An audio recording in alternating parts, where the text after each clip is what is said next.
Bonsoir à toutes et à tous, ravi de vous retrouver, bienvenue. Je vais juste faire ça, baisser un peu parce que j'ai l'impression que c'est un peu fort mon micro. Voilà.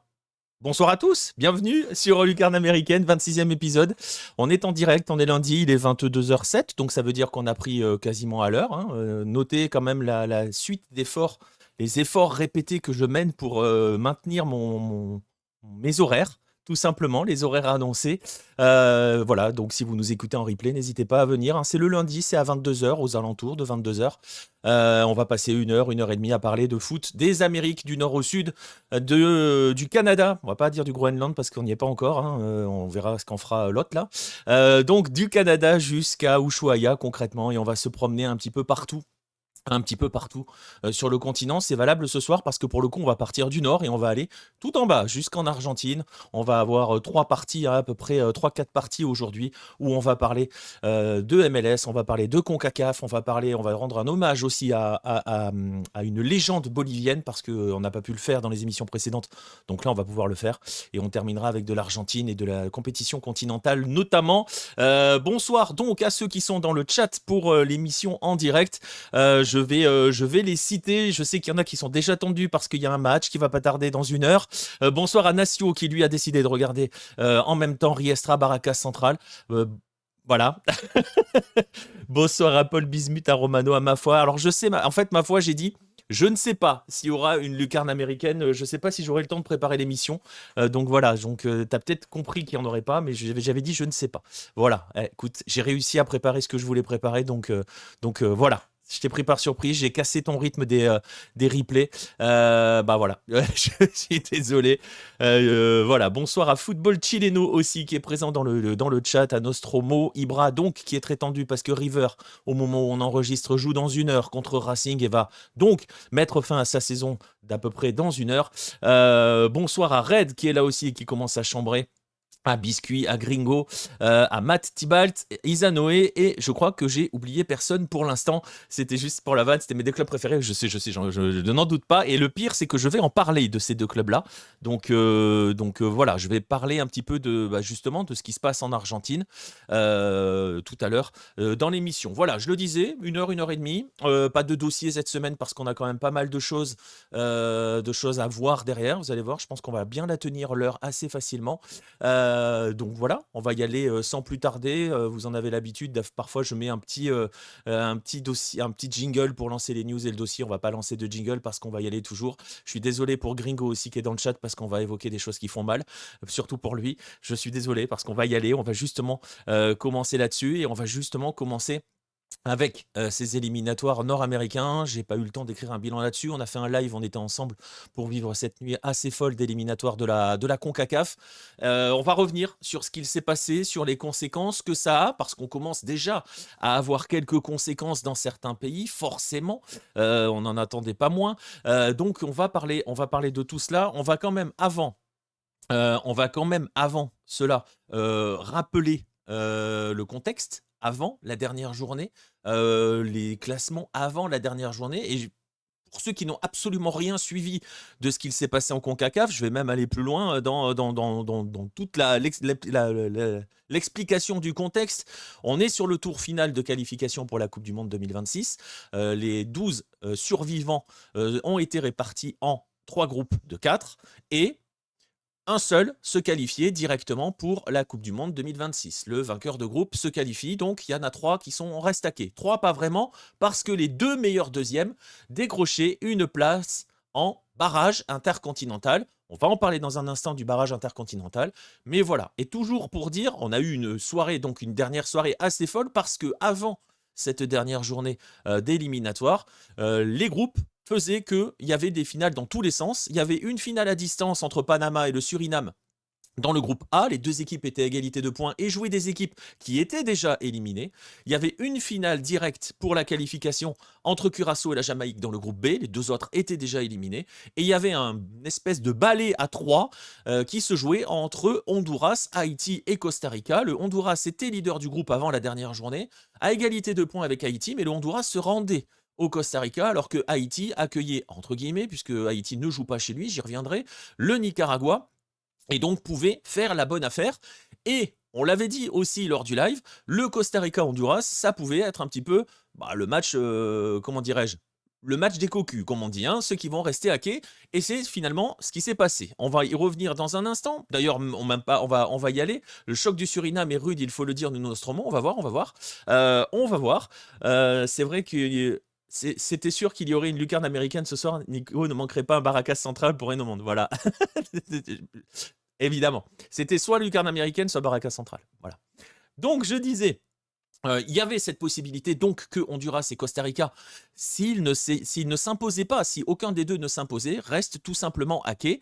Et on va y revenir parce que c'est ce qu'il s'est évidemment passé. Vous avez tous vu les résultats, vous connaissez les résultats. On va les rappeler un petit peu quand même. On va quand même commencer par, par le groupe A. Forcément, je vais vous mettre le classement final parce que le Panama s'est imposé assez largement contre le Salvador.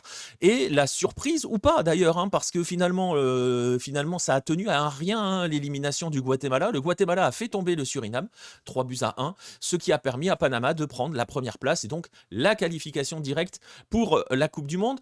Je sais qu'il y avait beaucoup de gens qui étaient derrière le Suriname parce que c'était l'une des équipes intéressantes. On les a vus à la Gold Cup. Ils nous avaient quand même pas mal emballé dans ce qu'ils avaient montré, dans leurs intentions de jeu et dans ce qu'ils proposaient tout simplement. Donc voilà, ils sont pas éliminés, ils sont en barrage. Mais j'avoue, à titre personnel peut-être aussi, que la qualification de Panama pour la Coupe du Monde fait plaisir. Elle fait plaisir parce qu'elle montre une chose, et je vais prendre un petit peu de temps justement pour en parler, parce que vous allez voir pourquoi quand on va mettre en relief avec les autres qui sont derrière. C'est un pays d'âme sud, géographiquement parlant, le Suriname Ibra, mais c'est pas un pays sud-américain. Je vous envoie d'ailleurs vers la vidéo que j'avais postée dans un temps additionnel où j'expliquais pourquoi Suriname et Guyana ne sont pas en CONMEBOL, mais en CONCACAF, ne sont donc pas en Amérique du Sud, mais en Amérique du Nord, centrale et des Caraïbes. Je vous envoie vers cette vidéo. Alors Panama a effectivement eu chaud, mais Panama, la qualification, voilà, c'est une juste récompense parce que justement, je vais prendre un peu de temps pour en parler de tout cela parce que c'est le fruit d'un très long travail et c'est très important de garder cette notion de très long travail qui a été mené par Panama. Vous vous souvenez tous que Panama était à la Coupe du Monde 2018 et c'était déjà le fruit d'un travail, d'un processus qui avait démarré à la fin des années 2000, au début des années 2010, quand les frères Deli Valdés sont revenus au pays, donc Julio César et Jorge, Julio César Deli Valdés que vous avez vu, hein, notamment au Paris Saint-Germain, eux étaient revenus au pays avec la volonté justement de faire avancer les choses dans leur pays, des anciens joueurs du panaméen qui avaient envie que leur pays puisse progresser footballistiquement parlant.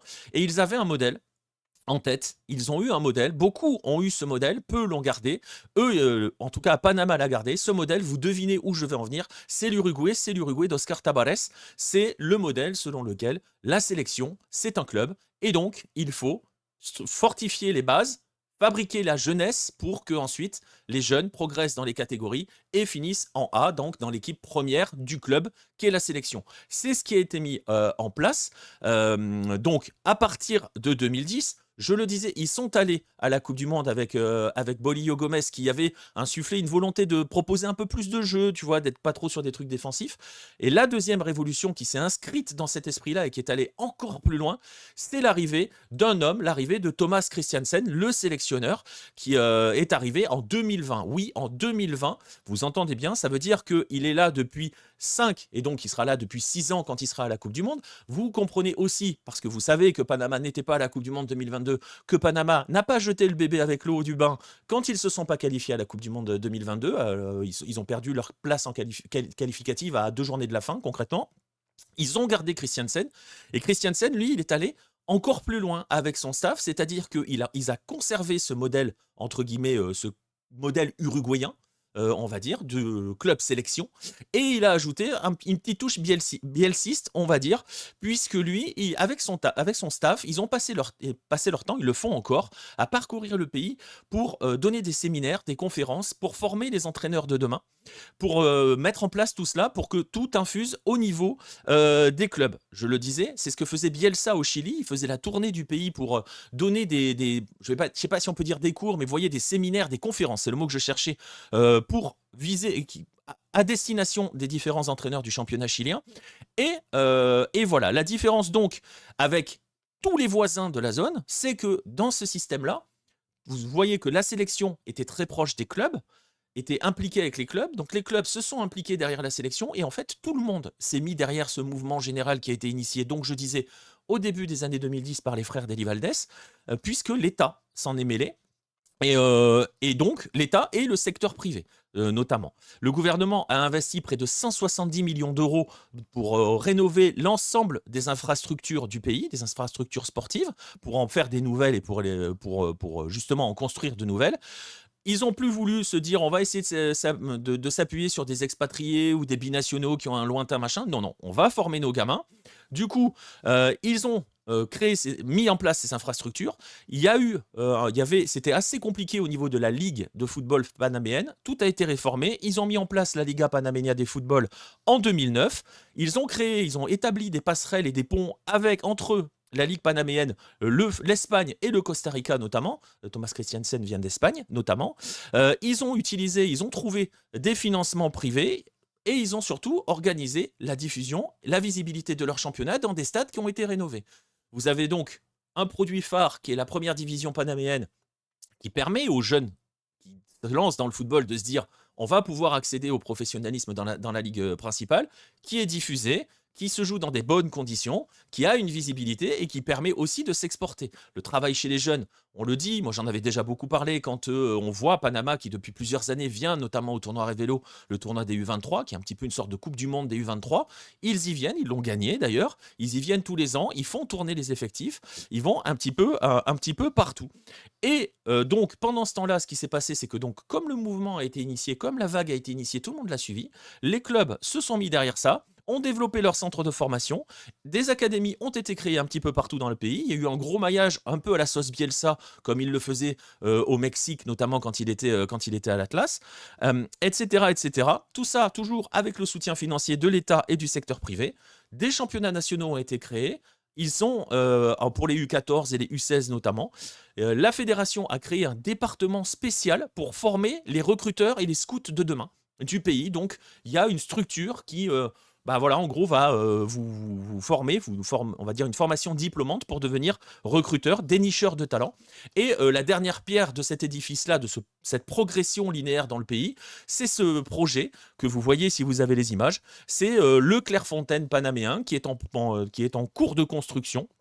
Et qui va donc attirer l'ensemble des sélections. Et voilà donc pourquoi, en 15 ans, en ayant pris le temps, en ayant surtout gardé ce chemin, parce que c'est aussi le problème souvent des petites nations, traçant une voie, gardant cette voie même quand ça ne fonctionne pas, puisque en 2018, ça ne passe pas. Et effectivement, comme le dit Nostromo, 2014, ça passe pas si loin que ça non plus, ça préfigure 2018. 2022, ça ne passe pas, c'est pas 2018. 2022, ça ne passe pas, mais Christiansen reste, tout le monde continue de travailler. Et pour vous donner quand même, pour vous montrer que... Alors, je l'ai vu le message dans le chat en disant, c'est ce genre de processus, ça marche vraiment, ça marche souvent avec les petites équipes. Et donc voilà, et donc j'oublie pas le rôle des Deli Valdés. J'ai vu le message un peu plus tôt. Cette méthode marche pour les petites nations, elle marche pour tout le monde. Je suis pas sûr qu'on puisse considérer que l'Uruguay est une petite nation. Elle marche quand tout le monde se met derrière un même projet. Je fais la bise parce qu'il est dans le chat, notamment à Football Chileno, parce que c'est exactement ce que devrait faire le Chili. Mais ça veut dire, parce que c'est ça aussi le prix de tout cela, ça veut dire que sur le court terme, tu n'auras pas forcément des résultats. Ça peut arriver, c'est arrivé très vite pour Panama, mais ça peut aussi prendre un peu plus de temps, mais il faut surtout accepter cette possibilité d'échec. Et comme le disait Bielsa, l'important, c'est pas la destination, c'est le chemin pour y arriver, c'est le voyage. Et là, ils y sont arrivés, et les résultats sont là. Je vais vous donner juste quelques chiffres comme ça. Depuis 2011, donc en gros, depuis que le projet a été initié par les Deli Valdés, je le disais, c'est aux alentours de 2009-2010, Depuis 2011, c'est 2 finales de Gold Cup pour Panama, 2 troisième places à la Gold Cup. Ils étaient en finale de la Nations League. Ils ont joué un quart de finale de Copa América en ayant tapé les Américains en phase de groupe aux États-Unis. C'était l'année dernière. En 2009, quand les Deli Valdez prennent tout cela en charge, le pays est 70e mondial au classement FIFA. En septembre dernier, ils étaient 29e. Aujourd'hui, c'était leur meilleur classement de toute l'histoire du pays. Ils sont actuellement 30e juste derrière, pas très loin du Canada. Ils sont la 4e nation de la zone aujourd'hui en termes de classement FIFA. Et au final, on s'aperçoit qu'il faisait partie des prétendants. Et même si ça a été chaud, hein, parce que le terrain, la vérité du terrain reste la vérité du terrain, ils seront à la Coupe du Monde. Et c'est franchement une vraie, voilà, une vraie récompense à tout ce travail qui a été mené. Alors pourquoi j'en parle? Et parce que je l'ai vu dans le chat, Gringo, il a très bien vu où j'allais arriver.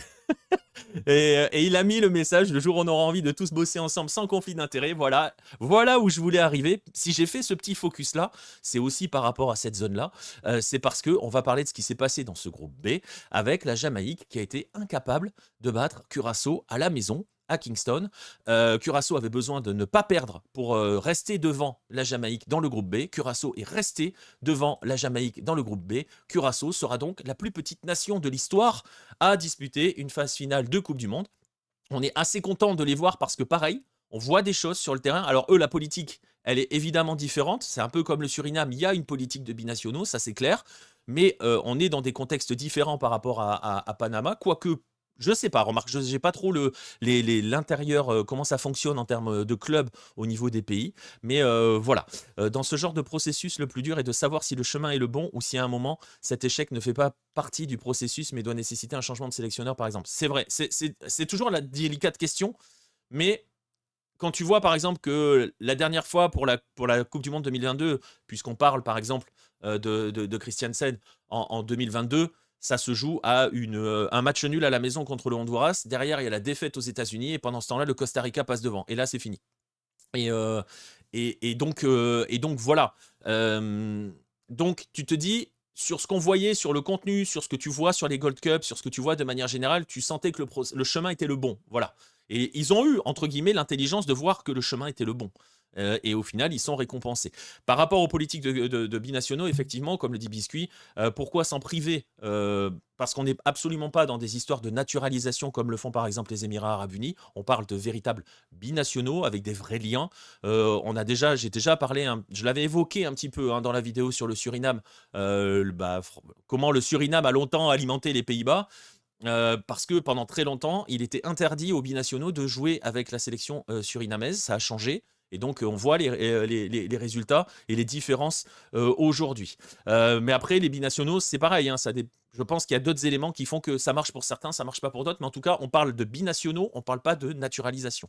C'est très différent. Et on parle de gens qui souvent on parle donc de gens qui ont de vrais liens avec le pays et pas dénaturalisés comme on l'a vu avec les Émirats Arabes Unis dans la qualif pour la Coupe du Monde. Et donc pourquoi je parlais un petit peu de tout cela, je le disais, c'était pour la Jamaïque parce que la Jamaïque la Jamaïque s'est ratée. Une fois de plus, la Jamaïque s'est ratée. Elle n'a pas été capable de battre Curaçao à la maison. Et donc, elle était quand même, je remets le groupe pour ceux qui n'ont pas en tête, elle était quand même dans un groupe où le seul adversaire, c'était Curaçao, puisque Trinidad et Tobago et les Bermudes, c'était pas des adversaires qui allaient être amenés à véritablement lutter. Et la Jamaïque a perdu à Curaçao, a fait match nul à la maison contre Curaçao, mais aussi a fait match nul contre Trinidad et Tobago. Et c'est aussi ça le problème. Le dernier mondial de la Jamaïque, c'est 98, elle découle. Tout simplement. Donc voilà, ça fait, je crois, hein, si je me trompe pas, j'ai un doute.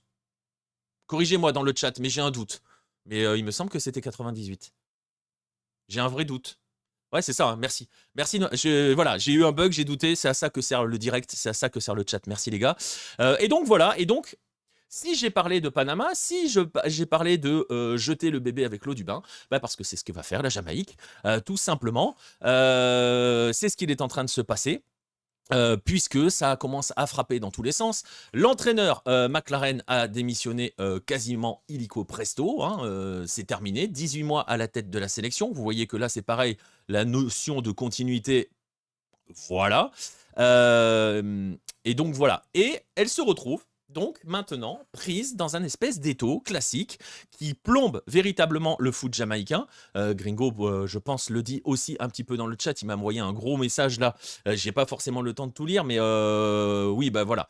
Tac, tac, tac. La seule solution pour la Jamaïque et la Fédé, c'est qu'on ne reparte pas de zéro, qu'on prenne quelqu'un de l'extérieur, tout sauf Speed ou Butler, qu'on prenne des personnes de l'extérieur, marre des conflits d'intérêts. Voilà, voilà. Bah, j'allais y arriver justement au conflit d'intérêts parce qu'on est en plein dedans. C'est-à-dire qu'on a Craig Butler. Alors, faut parler un petit peu du personnage. Craig Butler, c'est le beau-père de Leon Bailey.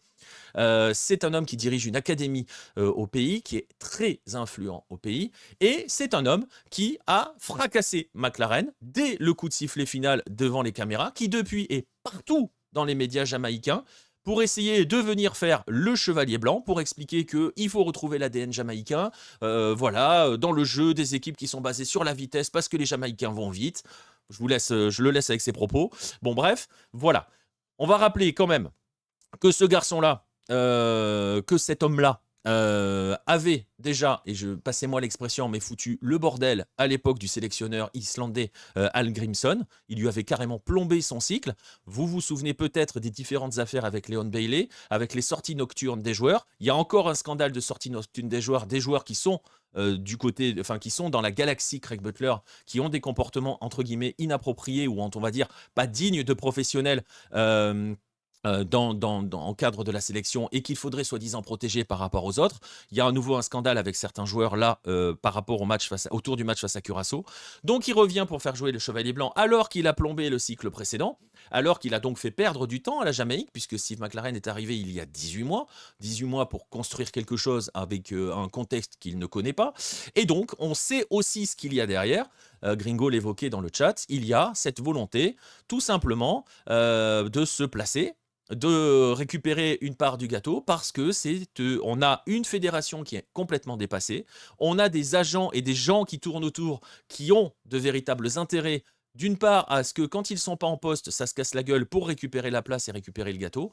Vous avez au milieu de tout cela des binationaux qu'on veut essayer de faire venir, mais qui finalement ne veulent pas, mais en fait veulent peut-être parce que si jamais ça se qualifie pour la Coupe du Monde, on va y aller, mais on ne sait pas trop, que maintenant on commence à relorgner vers l'Angleterre. Enfin, vous voyez qui je vise, on ne le citera pas. Mais voilà, donc une situation qui est absolument ingérable, quel que soit le sélectionneur. Je parlais de Panama qui a passé donc, on est en 2025, presque 2026, presque 16-17 ans à construire pour en arriver là où il est. La Jamaïque ne passe pas 17 mois à construire quoi que ce soit. Donc vous voyez quand même la chose comme ça. Oui, alors en plus, Steve McLaren, entre l'Angleterre et la Jamaïque, ça marche pas des masses. On est d'accord. Mais voilà. Et donc, comme le dit Matt, le problème, c'est que dans ce contexte-là, dans le contexte actuel de la Jamaïque, tu peux mettre n'importe qui à la tête, ça ne marchera pas. Voilà, tout simplement, ça ne marchera pas. Rien n'est géré, personne ne contrôle, personne ne contrôle personne. Je ne sais pas si la phrase est très claire, mais vous voyez qu'il y a des conflits d'intérêts dans tous les sens. Il y a une fédération qui est complètement dépassée. Et donc, bah, voilà, la Jamaïque va être en barrage. Je vais y revenir dans un instant, mais parce qu'on va évoquer un autre cas là tout de suite. Mais vous comprenez qu'il n'y a pas de quoi être très optimiste dans la perspective du barrage, parce que le joueur dont je parle, qui n'est pas sûr d'aller en sélection, là, on commence à avoir un petit lobbying pour qu'il arrive en sélection anglaise, pour qu'il revienne en sélection anglaise. On imagine bien qu'il ne va pas venir s'emmerder faire un barrage contre la Nouvelle-Calédonie. Voilà. Bref, on va regarder dans l'autre groupe. Je salue Jérém qui est dans le chat. Jérém aussi, que je n'ai pas salué tout à l'heure. Salut à toi, je ne sais pas si j'ai oublié des gens dans le chat parce que moi quand je suis parti dans mes tunnels, voilà. On va parler du groupe C. Le groupe C, c'est donc, je le disais, le groupe du choke. Tout simplement du choke alors on l'a dit de manière un peu pareil, un petit peu crue, on l'a dit, le groupe des deux couillons. Le Honduras et le Costa Rica, chacun avait son destin en main. Une victoire pour le Honduras lui permettait de se qualifier. Une victoire pour le Costa Rica lui permettait d'être barragiste au minimum, quoique pas sûr, finalement. Mais en tout cas de doubler le Honduras et d'espérer quelque chose. Bref, au final, 0-0, personne n'a voulu prendre véritablement de risques. Le Honduras a quand même dominé le match, si on doit parler dans l'ensemble. Le Costa Rica n'a absolument rien fait. Et donc, le Costa Rica est troisième de son groupe. Troisième d'un groupe composé donc du Honduras, du Nicaragua et de Haïti qui ne jouent pas un match à la maison. Je vais parler d'Haïti dans un instant. Et finit donc à la porte, même pas de barrage. Et là où ça devient pareil, aussi assez intéressant, c'est qu'il y a 2 mois à peu près, en septembre, la télé mexicaine, je n'ai pas pu vous mettre la vidéo, mais la télé mexicaine était allée interviewer le sélectionneur Miguel Herrera. Vous le savez, si vous me suivez depuis assez longtemps, vous savez à quel point j'adore ce garçon. Je pense que je l'aime au moins autant que Florian Thauvin. Bref, Miguel El Piojo Herrera était tranquillement interviewé devant son barbecue en train de tourner de la viande et expliquer que si le Costa Rica, dans un tel groupe, ne se qualifiait pas pour la Coupe du Monde, ce serait un véritable échec. Voilà, on y est. Réplique, donc, un communiqué de presse qui est sorti au lendemain. Je vous laisse admirer la violence du communiqué. Vous n'avez pas besoin de le lire si vous le voyez. Il fait 5 lignes. Communiqué. Voilà, 5 lignes pour dire ça dégage. Miguel Herrera dégage, avec un petit message, une petite photo très très sympa qui m'a fait beaucoup rire quand la fédération costaricienne l'a posté sur ses réseaux sociaux, la photo de Miguel Herrera avec un énorme gracias, merci. Merci de ne pas nous avoir emmenés à la Coupe du Monde. Donc, Miguel Herrera est resté 10 mois à la tête de la sélection. Je rappelle qu'avant lui, c'était Gustavo Alfaro qui a été viré au lendemain de la Copa América, qui était resté aussi 10 mois. Que, en fait, il y a, on en revient là-dessus, une instabilité absolument terrible. Et effectivement, Miguel Herrera ne pouvait pas rester à la tête de la sélection, de la sélection costaricienne, de la Tri. La bise à certains qui disent El Tri ou la Tri pour d'autres. Bref.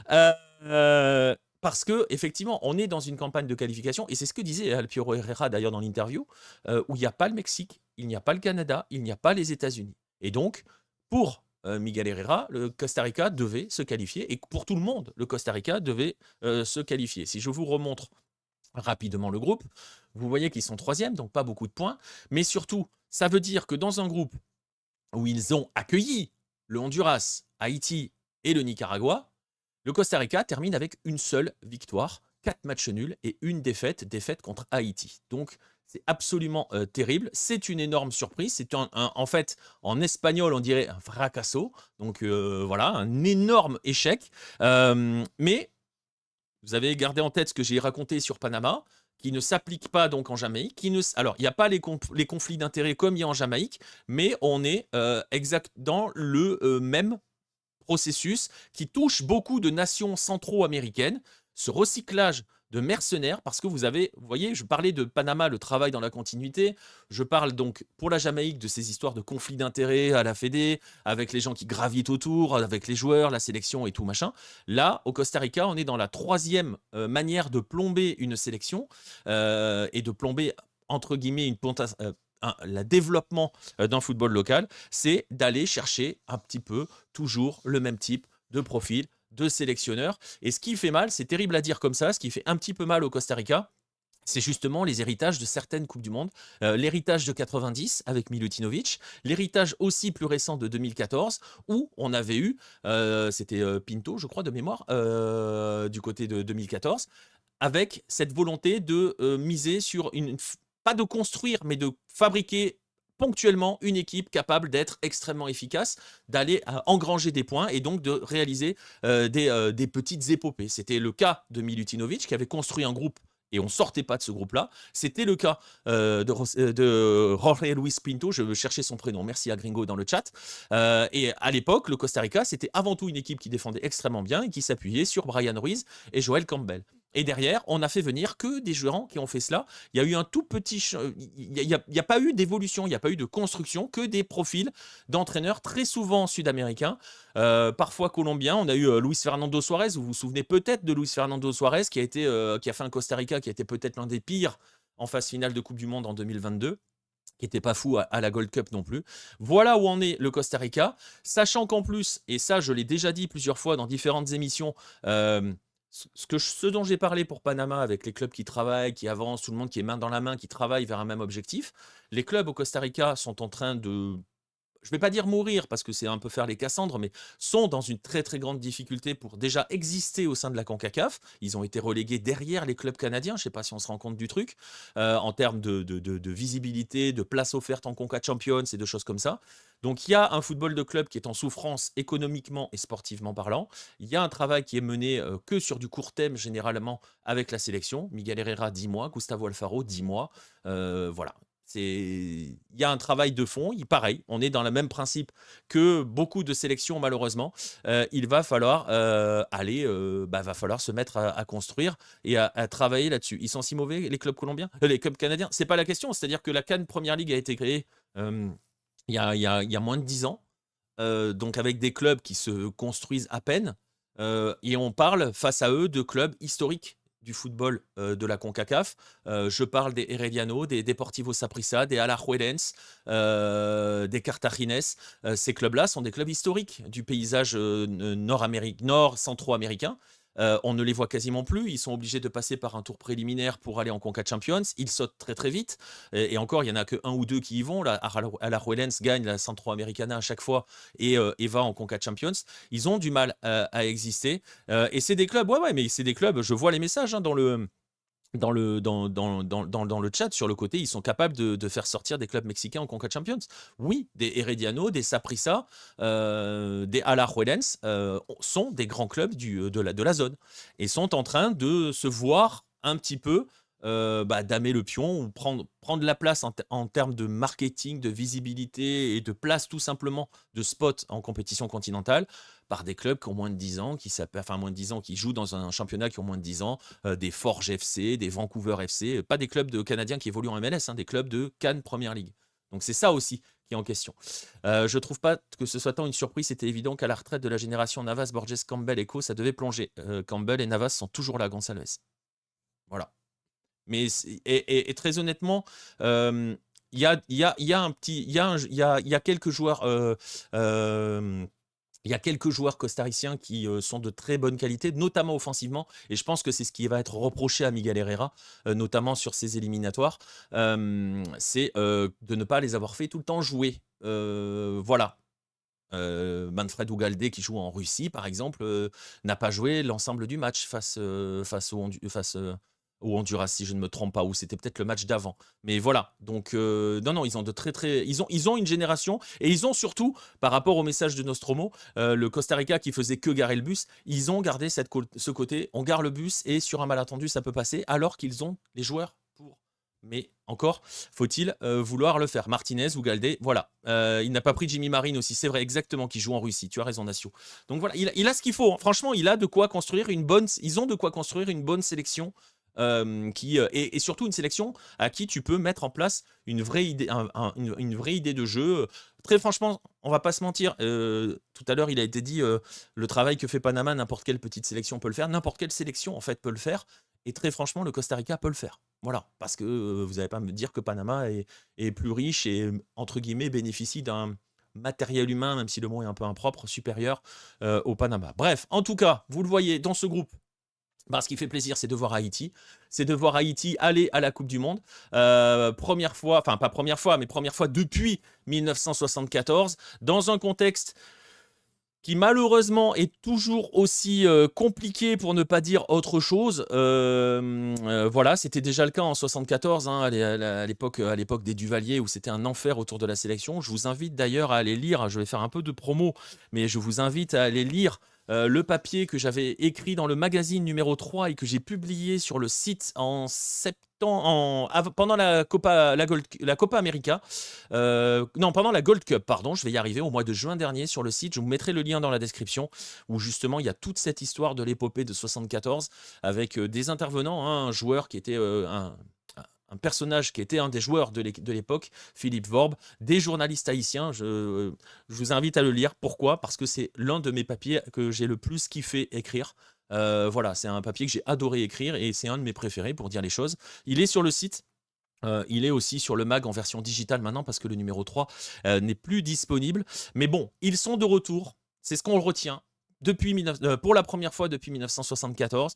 Évidemment, l'exploit est immense, on va le dire, l'exploit est immense, je l'ai dit. Il y a un contexte local qui est absolument horrible, hein. Il n'y a pas d'élection à Haïti depuis 2016. Il y a on va dire une administration temporaire qui est chargée d'organiser les élections. Elle devrait peut-être arriver en 2026. C'est les gangs qui font régner la terreur au pays. Donc Haïti n'a absolument jamais joué à la maison pendant ces éliminatoires, quand même. Jamais, jamais, jamais. Et il se qualifie premier de ce groupe-là devant Honduras et Costa Rica. Voilà, bravo les Grenadiers, on est très très contents. Bravo à Johnny Placide qui a fait des miracles dans les buts. Au Duc devant, voilà, voilà, on est content de voir Haïti à la Coupe du Monde, vraiment. C'est un vrai plaisir. Et en plus, on est doublement content, même si on est très en colère. On est content parce que ça emmerde Trump. Voilà, pour dire les choses un petit peu crûment, qui a décidé que les supporters haïtiens n'auront pas le droit de se rendre sur le sol américain pendant la Coupe du Monde, comme d'habitude. Hein. Il va mettre, de toute façon, préparez-vous, il va nous mettre un bazar pas possible. Il est maqué avec son ami Gianni. On va pas aller plus loin dans l'histoire. On va sourire un petit peu sarcastiquement, dirons-nous, en se disant que c'est assez amusant de voir qu'il y a peu d'articles parlant de géopolitique, de leçons de démocratie, de lutte pour les droits de l'homme concernant cette Coupe du Monde 2026. Il n'y en a pas autant qu'à la même époque lorsque l'on parlait des dernières Coupes du Monde, les 2 dernières. C'est assez amusant, on ne va pas faire les théoriciens de quoi que ce soit, mais c'est quand même assez amusant de voir que finalement, voilà.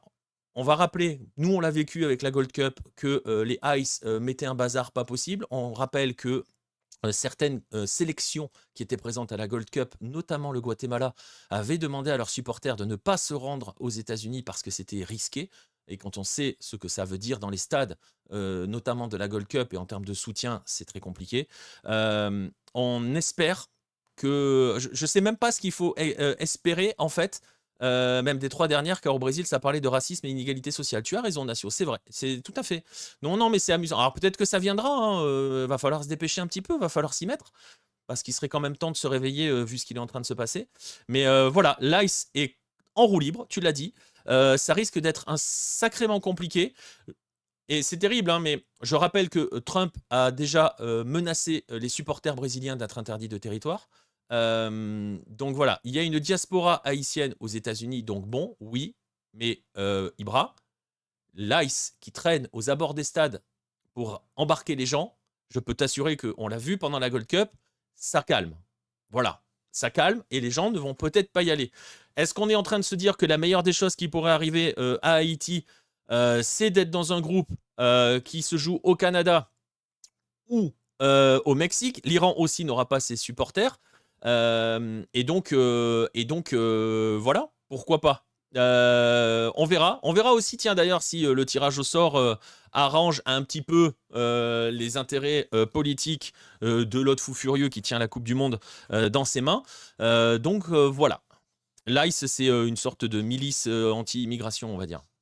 Voilà. Mais l'ICE, elle est meilleure, ouais, elle est meilleure dans le whisky, avec modération, bien sûr. Mais bon, bref. On va le mettre de côté. Ce garçon, on a déjà trop vu sa tronche. On va revenir sur cette image-là, qui est l'image que l'on retient, qui est donc la qualif d'Haïti, qualification directe, absolument magnifique d'Haïti. Je rappelle donc les 3 qualifiés directs, Panama, Curaçao et Haïti. Et donc, en barrage, parce que le tirage s'est déroulé, en barrage, on va trouver notre chère Jamaïque et notre chère Suriname. La Jamaïque va être opposée à la Nouvelle-Calédonie. Et le vainqueur de ce match-là jouera contre la RDC. Voilà. Ça, c'est le premier côté des playoffs, des barrages continentaux. Ça sera le 26 mars pour le match 1, les premiers matchs, on va dire les demi-finales, on va les appeler comme ça. Donc Jamaïque, Nouvelle-Calédonie d'un côté, et je vais le dire pour l'autre, Bolivie contre Suriname. Les matchs 1, donc ces sortes de qualifications pour la finale, donc entre guillemets des demi-finales, se joueront donc le 26 mars. Les finales sont prévues le 31 mars. Donc à Guadalajara pour Jamaïque et donc Nouvelle-Calédonie et RDC. Tout ça, c'est à l'Akron, à Guadalajara. Et de l'autre côté, pour la Bolivie, malheureusement, pour la Bolivie, pas de véritable altitude, puisque ça se jouera à Monterrey, au Géant d'Acier, qui est à 400 mètres d'altitude, je crois, alors que Guadalajara, c'est 1500, donc c'était peut-être un petit peu mieux. Bref, donc Bolivie-Suriname le 26, et le vainqueur affrontera l'Irak en finale. Voilà. Non, j'ai vu l'inverse, Biscuit. J'ai vu absolument l'inverse. Donc, je vais te laisser checker, parce que j'ai vu absolument l'inverse, que la Bolivie jouait à Monterrey. Donc, voilà. Je te laisse me dire dans le chat si je me suis trompé, mais voilà. 23h à Guadalajara, la finale. Il y en a deux et elles sont. J'ai les heures locales, je crois que c'est 15 et 21. Donc, il faudra regarder. Ou 17 et 21. La Bolivie est à Monterrey. Merci, football chileno. C'est ça. Donc, oui, ton gouverneur a dit des conneries.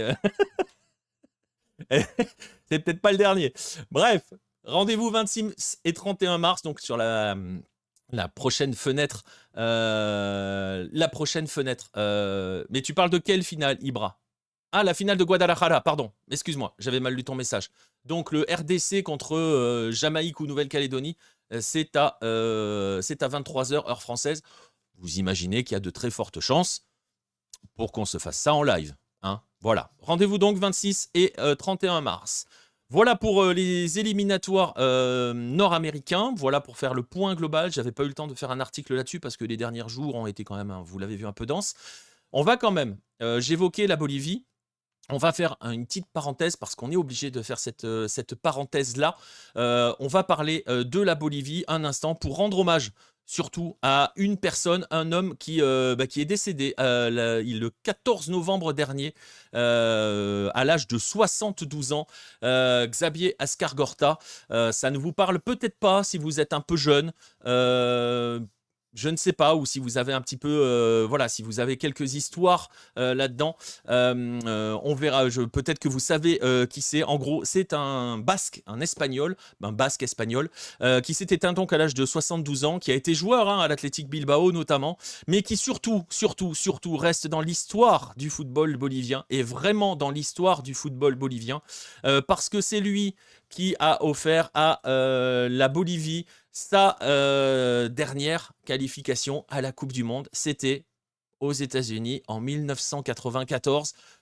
Les plus anciens se souviennent de cette Bolivie qui a joué en match d'ouverture, notamment de la Coupe du Monde 1994, la Bolivie, du Diablo Etcheverry, de Platini Sanchez. Donc voilà, Xavier Ascargorta était le sélectionneur. C'est lui qui avait été nommé un an et demi avant, à peu près, en 93, à la tête de la sélection. Ça avait créé de véritables remous, de véritables scandales. À l'époque, parce que il avait été extrêmement mal accueilli. Il y avait un article aussi dans le Lucarne Opposé magazine numéro 3 sur la campagne bolivienne de 94. Je vous invite à aller le découvrir. Le magazine est disponible uniquement au format digital maintenant. L'avantage, c'est qu'il est moins cher. Mais voilà, il avait quand même, je peux vous donner quelques exemples, il avait essuyé de sacrées critiques, parce qu'un Espagnol qui débarque en Bolivie pas très loin de l'anniversaire de l'indépendance, voilà, il y avait des articles de presse qui disaient encore un Espagnol qui vient voler la Bolivie. Vous voyez le niveau des phrases. Donc voilà, c'était extrêmement violent. Donc c'est lui qui a construit cette Bolivie de 94. C'est lui qui avait aussi permis à la Bolivie de gagner son premier match. Je vois le message de Jérém, je suis né 2 mois après, donc aucun souvenir. Mais voilà, Ascargorta, c'était lui qui était à la tête de la Bolivie, qui s'était imposé 7-1 au Venezuela. Premier match de la campagne des éliminatoires dans le groupe. Ils étaient avec le Venezuela, le Brésil et l'Uruguay. Et la Bolivie s'était qualifiée avec le Brésil, futur champion du monde. Le Brésil qui avait perdu en Bolivie 2-0. Il y a toute une histoire avec une malédiction, avec un crapaud et tout. C'est exceptionnel. Je vous invite à aller lire l'article. Bref, ils avaient gagné 7-1 au Venezuela. Et je vais faire très mal à Football Chileno qui est dans le chat. Le 7-1 au Venezuela, c'était jusqu'à la victoire au Chili, là, dans cette campagne d'éliminatoire pour la Coupe du Monde, la dernière victoire de la Bolivie en déplacement, en 1993. Donc, ils sont restés pendant 67 matchs sans gagner un seul match en déplacement. C'était Ascargorta qui en était le sélectionneur. Ascargorta a aussi a fait plusieurs ensuite. Il est passé notamment par le Real Madrid. Désolé, Football Chileno. J'arrête. Il est passé aussi notamment par les équipes de jeunes du Real Madrid, par les équipes du Real Madrid, je ne sais plus à quel niveau, parce que je sais que le club lui a rendu hommage à la suite de son décès le 14 novembre dernier. Et quand il est revenu en Bolivie, notamment, il est revenu du côté de Bolivar. J'ai vu passer le message dans le chat tout à l'heure. C'est lui qui emmène Bolivar en demi-finale de la Libertadores 2014 avec Juan Micalejón notamment. Certains s'en souviennent peut-être, l'Espagnol qui a cartonné en Bolivie. Et donc, c'est lui qui avait emmené Bolivar dans cette fameuse demi-finale. Ils avaient pris 5-0 au match aller contre San Lorenzo. Horrible compétition de Libertadores 2014, finale absolument affreuse. Mais Bolivar était allé en demi-finale avec donc Xavier Ascargorta, le basque le plus bolivien ou le bolivien le plus basque, choisissez de l'histoire, mais en tout cas véritable légende du football bolivien. Et donc, il fallait absolument lui rendre hommage, c'était absolument essentiel. Voilà.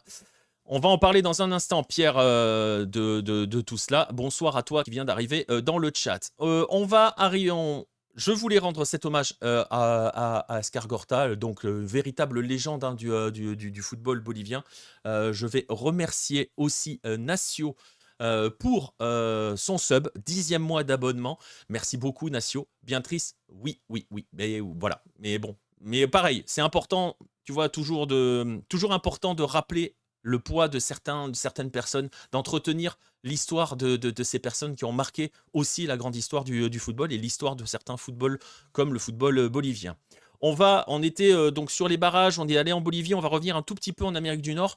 On va revenir sur cette annonce qui a été faite et qui concerne la MLS. On va parler un tout petit peu de MLS. Puisque l'annonce est tombée, on le sentait venir, on savait qu'elle allait arriver, on ne savait pas trop quand ça allait véritablement concerner, quelle époque de MLS ça allait concerner. C'est donc le nouveau format de compétition qui va se préparer à MLS. En fait, il y a eu 2 annonces. La première, c'est donc le changement de calendrier. On savait que c'était dans les cartons, je le disais. On se demandait s'ils allaient le faire au moment de la Coupe du Monde, après la Coupe du Monde. Voilà, ça va être après la Coupe du Monde. Ça sera pour la saison 2027-2028. Donc la saison prochaine de MLS va rester au format actuel, c'est-à-dire qu'elle va démarrer en février, elle va faire une pause pendant la Coupe du Monde et elle se terminera en décembre. Donc elle va courir sur l'année. Mais par contre, pour l'année 2027, la saison va démarrer et va s'appeler, d'ailleurs, ne s'appellera plus 2027, mais s'appellera 2027-2028. Le calendrier est le suivant. Elle démarrera. Pour l'instant, on nous dit mi-juillet ou fin juillet, donc on va dire dans le courant du mois de juillet, et elle s'arrêtera avec la fin, avec les playoffs au mois de mai, avec une finale prévue fin mai, avec au milieu de tout cela, parce que ça a des conséquences quand même de changer le calendrier de cette manière-là, pas forcément qu'en termes de visibilité vis-à-vis des calendriers des autres sports, mais c'est surtout que l'hiver, dans certains territoires américains, ça va être extrêmement compliqué de jouer. On pense à Denver pour le Colorado Rapids, on pense à Montréal par exemple. Ça risque d'être extrêmement compliqué. Souvenez-vous peut-être ou pas, mais je peux vous le rappeler, de certains matchs éliminatoires de la Coupe du Monde 2022 qui se disputaient par des températures normalement contre-indiqué pour la pratique du football parce que ça peut descendre très fort. Donc, on aura une trêve, on aura un winter break, une trêve hivernale entre le mois de décembre et le mois de février, un petit peu à l'image, je crois, de ce que fait la Bundesliga. Je crois qu'elle s'arrête très longtemps justement à cause de ces impacts météorologiques. Donc, voilà, ça veut dire 6 mois sans rien faire. Pas du tout, on va en parler dans un instant. Justement, tu sais quoi, c'est ma transition. Tiens, tu me fais ma transition. Vous avez bien compris dans le chat, je suis en train de dire la MLS 2026 va se terminer en décembre et la MLS 2027-2028 va démarrer en juillet. Mais on fait quoi entre? Eh bien, on va faire un petit peu comme on avait fait en Uruguay. Quand l'Uruguay est revenu sur son calendrier annuel, on va faire ce que l'on appelait en Uruguay un torneo intermedio. On est aux États-Unis, donc on va pas l'appeler comme ça. On va être sur une mini-saison de MLS qui va être une saison de transition qui va se jouer entre février et mai 2027. et donc qui va se dérouler avec 14 matchs de saison régulière et des playoffs, et qui sera qualificatif pour l'Open Cup, l'US Open Cup, parce que tous les clubs de MLS ne vont plus en Coupe des États-Unis, c'est en fonction de leur classement et de leur qualification continentale. Donc forcément aussi, ça sera une compétition qui qualifiera pour la Ligue des Champions de la CONCACAF de 2027. Donc il va y avoir un tournoi intermédiaire de février à mai. Et ensuite, à partir du mois de juillet, on passera à ce calendrier européen. L'idée, pourquoi faire ça? Voilà, on peut se poser aussi cette question-là. Ouais, bah, tu vois, c'est un peu la même idée, Chileno. Il y a un match qui circule du Canada où il joue sous de fortes neiges. Exactement, exactement. C'était de la Cannes Première League, d'ailleurs, elle découle. Je vois tout à fait la vidéo à laquelle tu fais référence, avec le mec qui marque le retourné sous 20 cm de neige. Bah, c'est un peu ce qu'on peut avoir. Donc voilà, parce qu'on sera sur ces périodes-là. Novembre-décembre, ça risque de piquer. On verra. Pourquoi ce changement quand même? Parce que c'est pas non plus le fruit de n'importe quoi. Et pour le coup, on est souvent critique sur certaines instances, sur certains choix et tout, où nous, on aime bien aussi essayer de défendre nos spécificités. Je sais qu'en Am Sud, on se dit, ouais, mais nous, on veut nos 2 tournois, on veut machin. Bon, les 2 tournois, on comprend pourquoi, hein, d'ailleurs. On fera le débat un autre jour, si vous voulez, pourquoi c'est le truc le plus intelligent à faire quand tu es en Amérique du Sud. Mais pourquoi faire ça du côté de la MLS? Ils l'ont dit clairement, il y a eu le communiqué qui a été fait, et ils l'ont annoncé clairement. L'idée, c'est d'optimiser la période des transferts dans 2 sens. D'une part, pour éviter de perdre les joueurs en plein milieu de la saison, parce que vous comprenez que les fenêtres de transfert européens, juin, juillet, août, ça vient flinguer la MLS, ça peut déstabiliser des équipes et donc rebattre totalement les cartes. Mais à contrario, c'est compliqué aussi pour la MLS d'attirer de potentiels stars ou de vrais joueurs, de joueurs venus d'Europe, parce que c'est difficile de les faire partir en milieu de saison. On a beaucoup de rumeurs là ces derniers temps, les Antoine Griezmann, les Robert Lewandowski, etc. Pour dire les choses très clairement, c'est très compliqué pour la MLS d'avoir Griezmann ou Lewandowski avant la Coupe du Monde 2026, parce que ça voudrait dire que Griezmann et Lewandowski quittent l'Atlético de Madrid et le Barça en plein milieu de la saison, c'est-à-dire ne vont pas au bout avec tout ce que cela sous-entend. C'est très compliqué de faire dans ces cas-là, et c'est vrai que s'aligner sur ce calendrier-là devrait potentiellement faciliter les choses pour les clubs de MLS. Et il y a une deuxième raison, au-delà de cette raison des transferts, c'est aussi d'optimiser par rapport aux trêves internationales, parce que vous avez un autre exemple, la Gold Cup qui tombe en plein milieu de la saison MLS, par exemple. Et donc là, la Gold Cup tomberait avant, tout simplement. C'est-à-dire que typiquement, la saison se termine en mai et vous jouez la Gold Cup en juin, tranquillement. Donc voilà.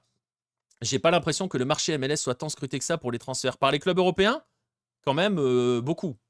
Et tu as des joueurs, alors pas forcément le très haut du panier, mais je peux te citer par exemple, allez, je vais le faire parce que c'est un de mes chouchous, mais Aidan Morris a quitté Columbus Crew en plein milieu de saison. Tu as des joueurs qui partent en plein milieu de saison en MLS, assez régulièrement. Donc ça peut poser des soucis. Donc voilà. Les Russes s'arrêtent en décembre et reprennent en mars. Ouais, mais bon, ils auraient pu éventuellement faire ça, s'arrêter début décembre et reprendre. Ça fait quand même une très longue trêve. Il va y avoir quand même une question qui va se poser. Alors peut-être pas sur la période de transition, parce qu'on va jouer de février à mai, et puis après on reprend en juillet.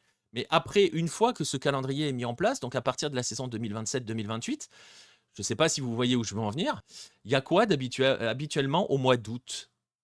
Il y a la Leagues Cup, compétition entre la MLS et la Liga MX. Là, elle ne pourra plus se tenir au mois d'août, puisqu'on sera en pleine saison régulière de MLS. Et là, ça risque de poser d'autres types de problèmes. Comment placer cette compétition dans le calendrier? À quel moment? Est-ce qu'on la place après le mois de mai? Mais ça veut dire que les années de compétition continentale, je rappelle que la Gold Cup, c'est tous les 2 ans, il n'y a pas de Leagues Cup. La Leagues Cup qualifie le vainqueur à la Ligue des Champions de la CONCACAF. Et pas que le vainqueur d'ailleurs. Le vainqueur, le finaliste et le meilleur et le troisième, les 3 premiers.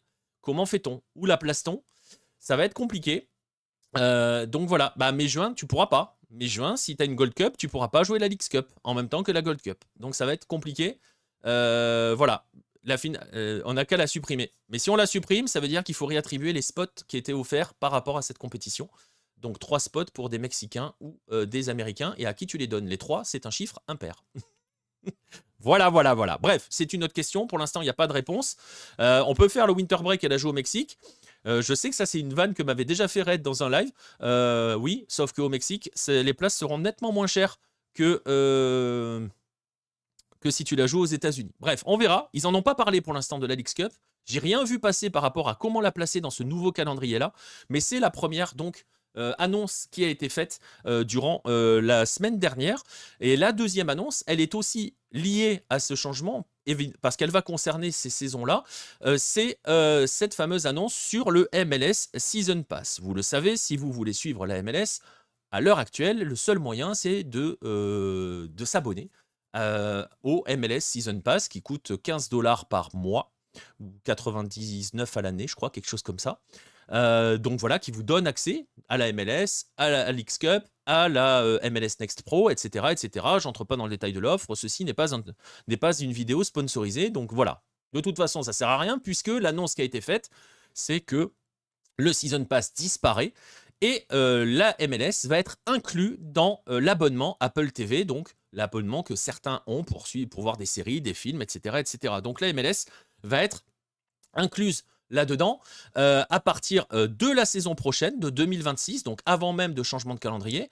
Je peux même vous dire que c'est déjà le cas, puisque les playoffs sont accessibles gratuitement pour les abonnés à Apple TV. Selon l'équipe, et c'est le seul, forcément, c'est le seul endroit où j'ai trouvé l'information, parce que ça nous concerne, nous, Français. Vous savez que Apple TV est compris dans certains abonnements à Canal+. Donc, il est possible, via MyCanal, de regarder des séries et des films sur Apple TV. L'équipe nous annonce que donc la MLS sera donc accessible dans l'offre, dans l'abonnement, via MyCanal. On verra. Personne n'a rien dit. J'ai rien vu passer de confirmation de cela, à part ce papier de l'équipe. Ce que je peux dire, c'est que les playoffs sont pour l'instant gratuitement sur Apple TV. Ils ne sont pas disponibles via la plateforme Apple TV de MyCanal. Voilà. Donc, on verra. Réponse la saison prochaine. Mais ça a été la grande annonce qui a été faite. Donc voilà. Même moi, c'est surprenant. C'est-à-dire Gringo. Donc voilà. Mais il y a quand même... On va aller dans le détail un petit peu de cette histoire parce que voilà, il y a eu l'annonce qui a été faite. Voilà. Apple TV, plus de Season Pass. En fait, c'est la fin du paywall, hein, tout simplement. C'est le mot que l'on utilise. C'est-à-dire qu'avant, voilà, la MLS était cachée derrière un abonnement spécifique. Il n'y en aura plus. D'ailleurs, ça sera du coup un peu moins cher puisque l'abonnement à Apple TV, c'est 13 $, je crois, par mois. Je ne sais pas combien c'est en France. Mais voilà. Bref, tout ça pour dire, je crois que c'est 13 €. Quelqu'un pourra me le dire. Et bien justement, c'est surprenant les droits TV MLS sur Apple TV. Bah justement, c'est quand même intéressant parce que bon, il y a cette annonce, il y a le côté ah c'est cool, on l'aura peut-être chez nous gratuitement via MyCanal. Mais bon, c'est bien quand même de creuser un tout petit peu plus derrière ce qui a motivé, pourquoi on en est arrivé là. Parce que ce qui est intéressant, c'est la contrepartie de tout cela. Il y a une contrepartie dans tout cela, c'est qu'en fait, cette annonce, elle fait suite à une renégociation du contrat entre la MLS et Apple, tout simplement. Je vous rappelle que Apple TV avait acquis les droits exclusifs mondiaux de la MLS pour 10 ans en 2022. Donc le contrat courait jusqu'en 2032. Oui, on est tous bac plus 10 en mathématiques. Avec cette nouvelle annonce et donc l'inclusion de la MLS directement dans l'offre Apple TV, plus derrière un abonnement supplémentaire, le contrat change et le contrat change de date de fin puisqu'il s'arrêtera en 2029, donc 3 ans plus tôt. Et surtout, lié à cela, deux choses importantes à garder en tête. La première, c'est qu'il y avait une clause de sortie anticipée pour Apple qui était activable à partir de 2027. Elle n'existe plus, elle saute. Donc Apple est obligé, entre guillemets, d'aller jusqu'à 2029. Et aussi, Apple annonce qu'ils vont donner 50 millions de $ supplémentaires sur les 2 dernières saisons par rapport à ce qui était prévu sur la même période entre 2026 et 2029. Concrètement, ça veut dire que la MLS va toucher 275 millions de $ de droits télé en 2027, 2028 et 2028-2029. Et même le tournoi court, ce petit tournoi qui va se dérouler début 2027, va permettre à la MLS d'engranger 107 millions de $. Donc les droits télé sont négociés jusqu'à 2029. Rien ne dit qu'ils ne seront pas reconduits ensuite. Rien ne dit qu'ils ne seront pas ensuite. Rien ne dit aussi que s'ils sont reconduits, ça soit pour une période de 10 ans. Mais disons que la MLS se dit qu'elle va peut-être pouvoir surfer un petit peu sur la vague qui va suivre la Coupe du Monde. Euh, et, euh, et surtout se garde le droit de négocier pour après 2029 avec d'autres diffuseurs, d'autres plateformes. Il y a aussi, je ne l'ai pas dit, mais je vais le préciser, ça parle peut-être à ceux qui sont un petit peu du milieu, mais il y a aussi un autre point qui est important dans ce contrat, c'est que la MLS garde le droit jusqu'à 2029 de pouvoir négocier avec la télévision. C'est-à-dire qu'elle peut vendre des matchs à la télé. Vous avez des matchs qui sont diffusés à la télé sur les réseaux télévisés aux États-Unis et au Canada notamment. Donc elle garde ce droit-là. C'est pas une exclusivité totale pour Apple TV. Ça ne l'est déjà pas et ça va le rester comme ça. Ce qui est intéressant, c'est donc cela. Alors, certains y ont vu un aveu d'échec. Je ne sais pas si l'abonnement Apple TV va augmenter. Red. Normalement, non, puisqu'elle inclut gratuitement le giron Apple TV. Et tu vas voir où je vais en venir. Donc, je disais, Don Garber a été interviewé. Don Garber, c'est le commissioner, c'est le patron de la MLS. Il a été interviewé par CNBC Sport l'année dernière et il avait dit que les abonnements Season Pass avaient dépassé les attentes, mais on n'a jamais eu le moindre chiffre. Alors la première chose qu'on se dit, c'est ok, le Season Pass, le paywall pour cacher, pour aller voir la MLS, c'est un fiasco. Donc ils arrêtent l'histoire. Surtout que Apple non plus n'a jamais donné le moindre chiffre. Après, on peut y voir aussi l'autre aspect. Comme je le disais, c'est l'aspect où chacun est gagnant. Parce que Apple TV, dans son offre, et là je ne parle pas d'Apple TV chez nous, je parle d'Apple TV notamment aux États-Unis. En octobre dernier, il a été annoncé qu'Apple TV avait acquis les droits de la Formule 1. Et donc, pareil, inclus dans son offre Apple TV. C'est-à-dire que vous avez les séries, les films et la Formule 1. Et donc là maintenant, elle ajoute le football, elle ajoute la MLS. Donc, elle a enrichi son catalogue sport. La MLS gagne un petit peu plus d'argent sur cette période-là. Donc elle peut miser là-dessus et elle peut aussi donc se mettre à vouloir aller négocier avec d'autres. Il y en a d'autres qui sont intéressés, notamment deux plateformes, Comcast qui appartient plus ou moins à NBC et Paramount qui a Paramount Plus et tout le réseau avec CBS qui sont déjà prêts à bondir selon certaines rumeurs. Bref, en tout cas ça va être intéressant à suivre parce que ça va arriver dans un contexte particulier aussi. On parle de la saison 2027, 2028, 2028, 2029. Donc on parle de la fin de ce cycle avec Apple. Si jamais c'est la fin du cycle, ça peut continuer derrière. Et ça va arriver, cette fin de cycle, en même temps que la fameuse USL Division 1 dont on a déjà parlé dans une émission qui, elle, est plus ou moins maquée avec CBS, avec le CBS Network, qui va arriver. Je vais rappeler ce que c'est. Pour ceux qui avaient raté cette émission-là et qui ne savent pas ce dont je suis en train de parler, aux États-Unis, quand on parle de football aux États-Unis, on considère que la MLS c'est la première division et on parle parfois de l'USL en disant c'est la deuxième division.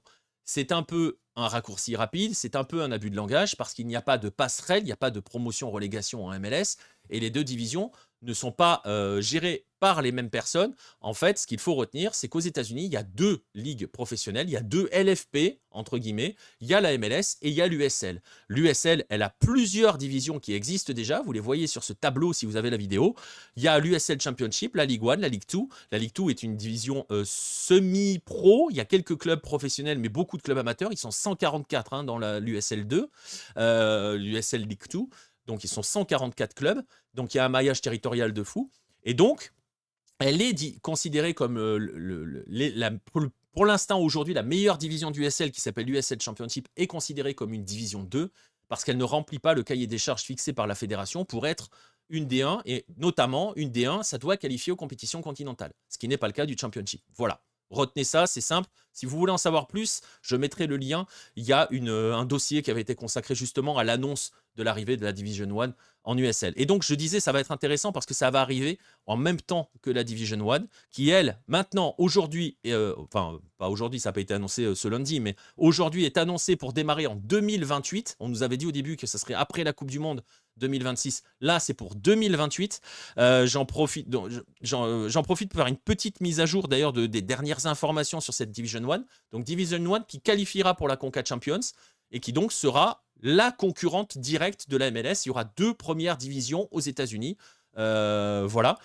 Exactement comme le dit Nacio. La grande différence Il y a une différence majeure qui va se mettre en place avec cette Division 1 en USL, c'est qu'il y aura pour la première fois dans l'histoire du football, dans l'histoire du sport aux États-Unis, un système de promotion-relégation.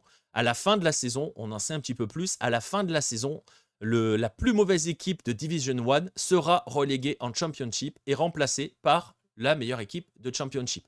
Il faudra quand même remplir le cahier des charges avec des stades, avec un nombre d'habitants et avec un ticket d'entrée quand même pour aller dans l'USL qui est moins élevé. Ce que l'on sait, et c'est là où je voulais en venir, 3 clubs ont déjà annoncé leur candidature pour la Division 1. Louisville City, North Carolina et Pittsburgh Riverhounds. Ce sont ces 3 clubs-là. On sait aussi que Détroit et Sacramento, qui ont été des candidats pour aller en MLS, ont initié des projets de nouveaux stades qui rempliraient le cahier des charges de l'USL Division 1. On sait qu'il y a d'autres équipes, notamment du côté de Miami, Miami FC notamment, qui sont pas très loin de cette histoire-là. Tout le monde est en train de s'organiser. Certains sont en train de construire des stades. Certains les ont déjà. Je parlais des Auckland Roots à l'époque. Ils sont aussi dans la boucle. Voilà, il faudra 12 équipes minimum la première année, 14 équipes la troisième saison. C'est la règle pour rester une première division. Hein. C'est le cahier des charges. Mais je vous renvoie vers le dossier. Et donc, toutes ces renégociations de contrats de MLS vont arriver dans cette période-là où il y aura un concurrent direct. Donc, c'est un pari risqué. Parce qu'aujourd'hui, on sait que l'USL est extrêmement populaire. Beaucoup de clubs de MLS ont des histoires en USL. On était sur Cincinnati hier, qui s'est fait torcher par Miami. Cincinnati a gagné, entre guillemets, son ticket en MLS parce que c'était l'une des équipes les plus populaires du USL. Enfin, dans le sens, elle remplissait son stade. Elle avait un stade fou et c'était une des plus grosses ambiances du USL. Donc la question, c'est ça, c'est revient à ce que dit Wade. Est-ce que l'USL peut affaiblir la MLS? On ne sait pas. On verra à quoi ressemblera cette première division, mais ça peut poser quelques problèmes quand on va arriver à la fin du contrat entre la MLS et Apple TV. Est-ce que avoir MLS plus USL ne peut pas affaiblir le foot aux USA? J'en avais parlé dans le dossier à l'époque. C'est ce qui a tué le football professionnel aux États-Unis dans un autre contexte, mais c'était à la fin des années 20, début des années 30. Il y avait eu le crash de Wall Street en 29, et il y avait eu ce qu'on appelait la Soccer War avec des luttes internes entre la fédération, une ligue professionnelle et tout, et ça avait mis fin au football professionnel aux États-Unis jusqu'au retour avec la NASL dans les années 60. Là, et c'est ce que je disais dans le dossier, je vous spoil, mais c'est pas grave, c'est la faute de Wade. Ce qui est possible dans cette histoire-là, c'est qu'à terme, ça fasse comme d'autres ligues de sport américains, c'est que ces deux ligues finissent un jour par fusionner. Voilà, tout simplement, ça a été le cas de la plupart des autres ligues. Je crois que la NBA est le produit d'une fusion, la NFL est le produit d'une fusion, le baseball aussi, je crois, enfin toutes les grandes ligues nord-américaines sont des produits de fusion de ligues professionnelles indépendantes. Et après, c'est aussi lié, et je l'avais expliqué, je crois que je l'ai expliqué dans un live, c'est que il y a aussi des époques où les ligues professionnelles s'organisaient en ligue territoriale, parce que c'était compliqué de voyager. Là, c'est différent, mais voilà, c'est un petit peu confusant pour les fans occasionnels qui ne suivent pas régulièrement. Ouais, c'est pour ça qu'on va avoir, nous aussi, un gros travail pour expliquer tout cela. C'est pour ça aussi que je prends un petit peu le temps, que j'en ai reparlé là, parce que c'est des choses qu'il va falloir prendre en compte quand il y aura renégociation des droits de la MLS, parce que, très honnêtement, si l'USL se construit avec des clubs solides, et il y a des clubs solides qui jouent en USL. Donc si ça se construit et si ça arrive déjà, je parlais de la potentialité pour la MLS d'aller négocier avec Paramount et avec CBS. CBS est déjà avec l'USL. Donc les appels d'offres, les futurs appels d'offres ne risquent d'être peut-être plus faibles que celui qu'ils ont eu avec Apple. Après, il y a un monde avec lequel ils continuent avec Apple. Sachant que on va arriver, et ça sera le dernier point là-dessus, on va arriver 2027-2028, c'est la dernière saison notamment de Lionel Messi. Et donc, on n'aura probablement plus l'effet Messi lorsqu'il faudra commencer à renégocier les contrats. Donc, il y a beaucoup de choses. Ça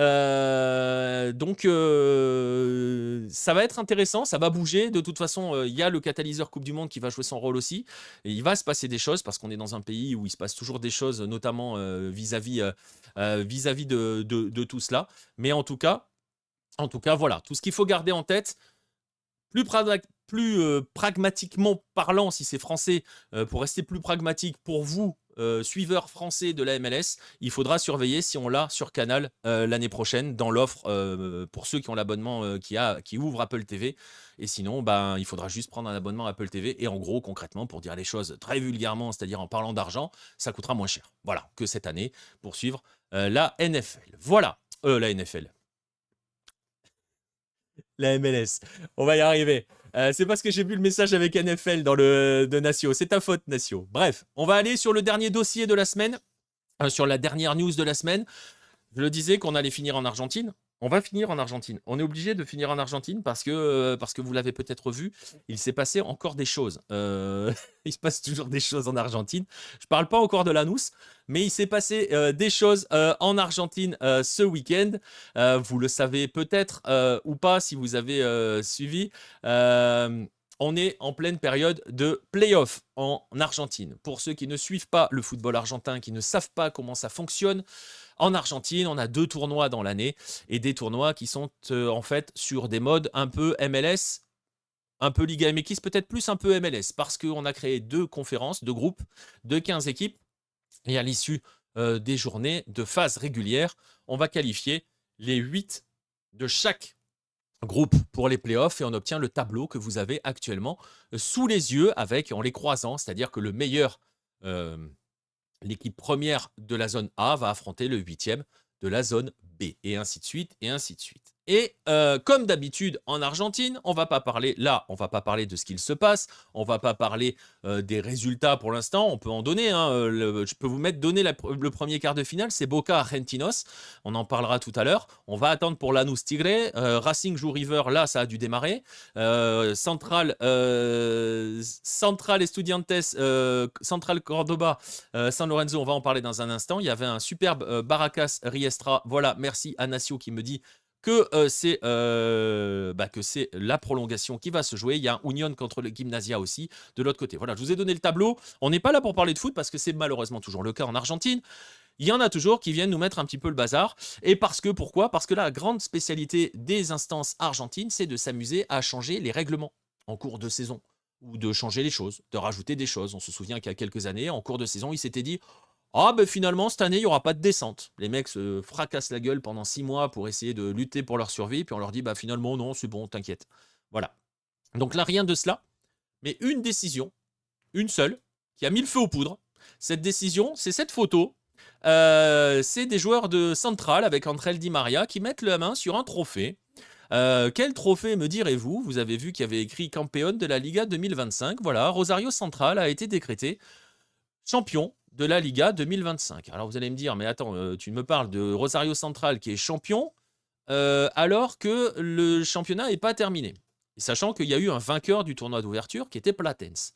Ils sont champions, ils sont considérés champions parce que peut-être que Gianni Infantino a donné des idées à Chiqui Tapia, le président de la Fédération argentine, et à sa bande.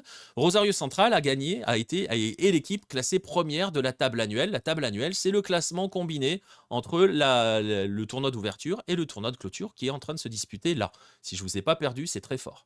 Voilà, bref. Donc en gros, pour faire simple, je vous ai dit que l'Argentine marche comme la MLS. En gros, ils veulent marcher plus ou moins comme la MLS. Et bien en fait, c'est le vainqueur de la saison régulière. Voilà. Le cumul des 2 phases régulières, c'est le vainqueur de la saison régulière, Rosario Central, vainqueur de la saison régulière. Et donc, ils ont un nouveau titre. C'est exactement ça. C'est le Supporters Shield argentin. Voilà. Exactement. C'est le vainqueur de la saison régulière. C'est ce qui avait permis à l'Inter Miami d'aller à la Giannis International Cup. Voilà. Alors, c'est assez amusant parce que cette décision est au cœur d'une guerre, mais une vraie guerre qui a été lancée. Parce que quand l'annonce a été faite, quand la fameuse petite photo a été postée avec Di Maria qui met la main sur le trophée, George Brown, etc., il y a un club qui a réagi. Il y a un club qui s'est réveillé et qui a mis un tweet. Ce club, c'est Estudiantes, et voici le tweet. Voilà.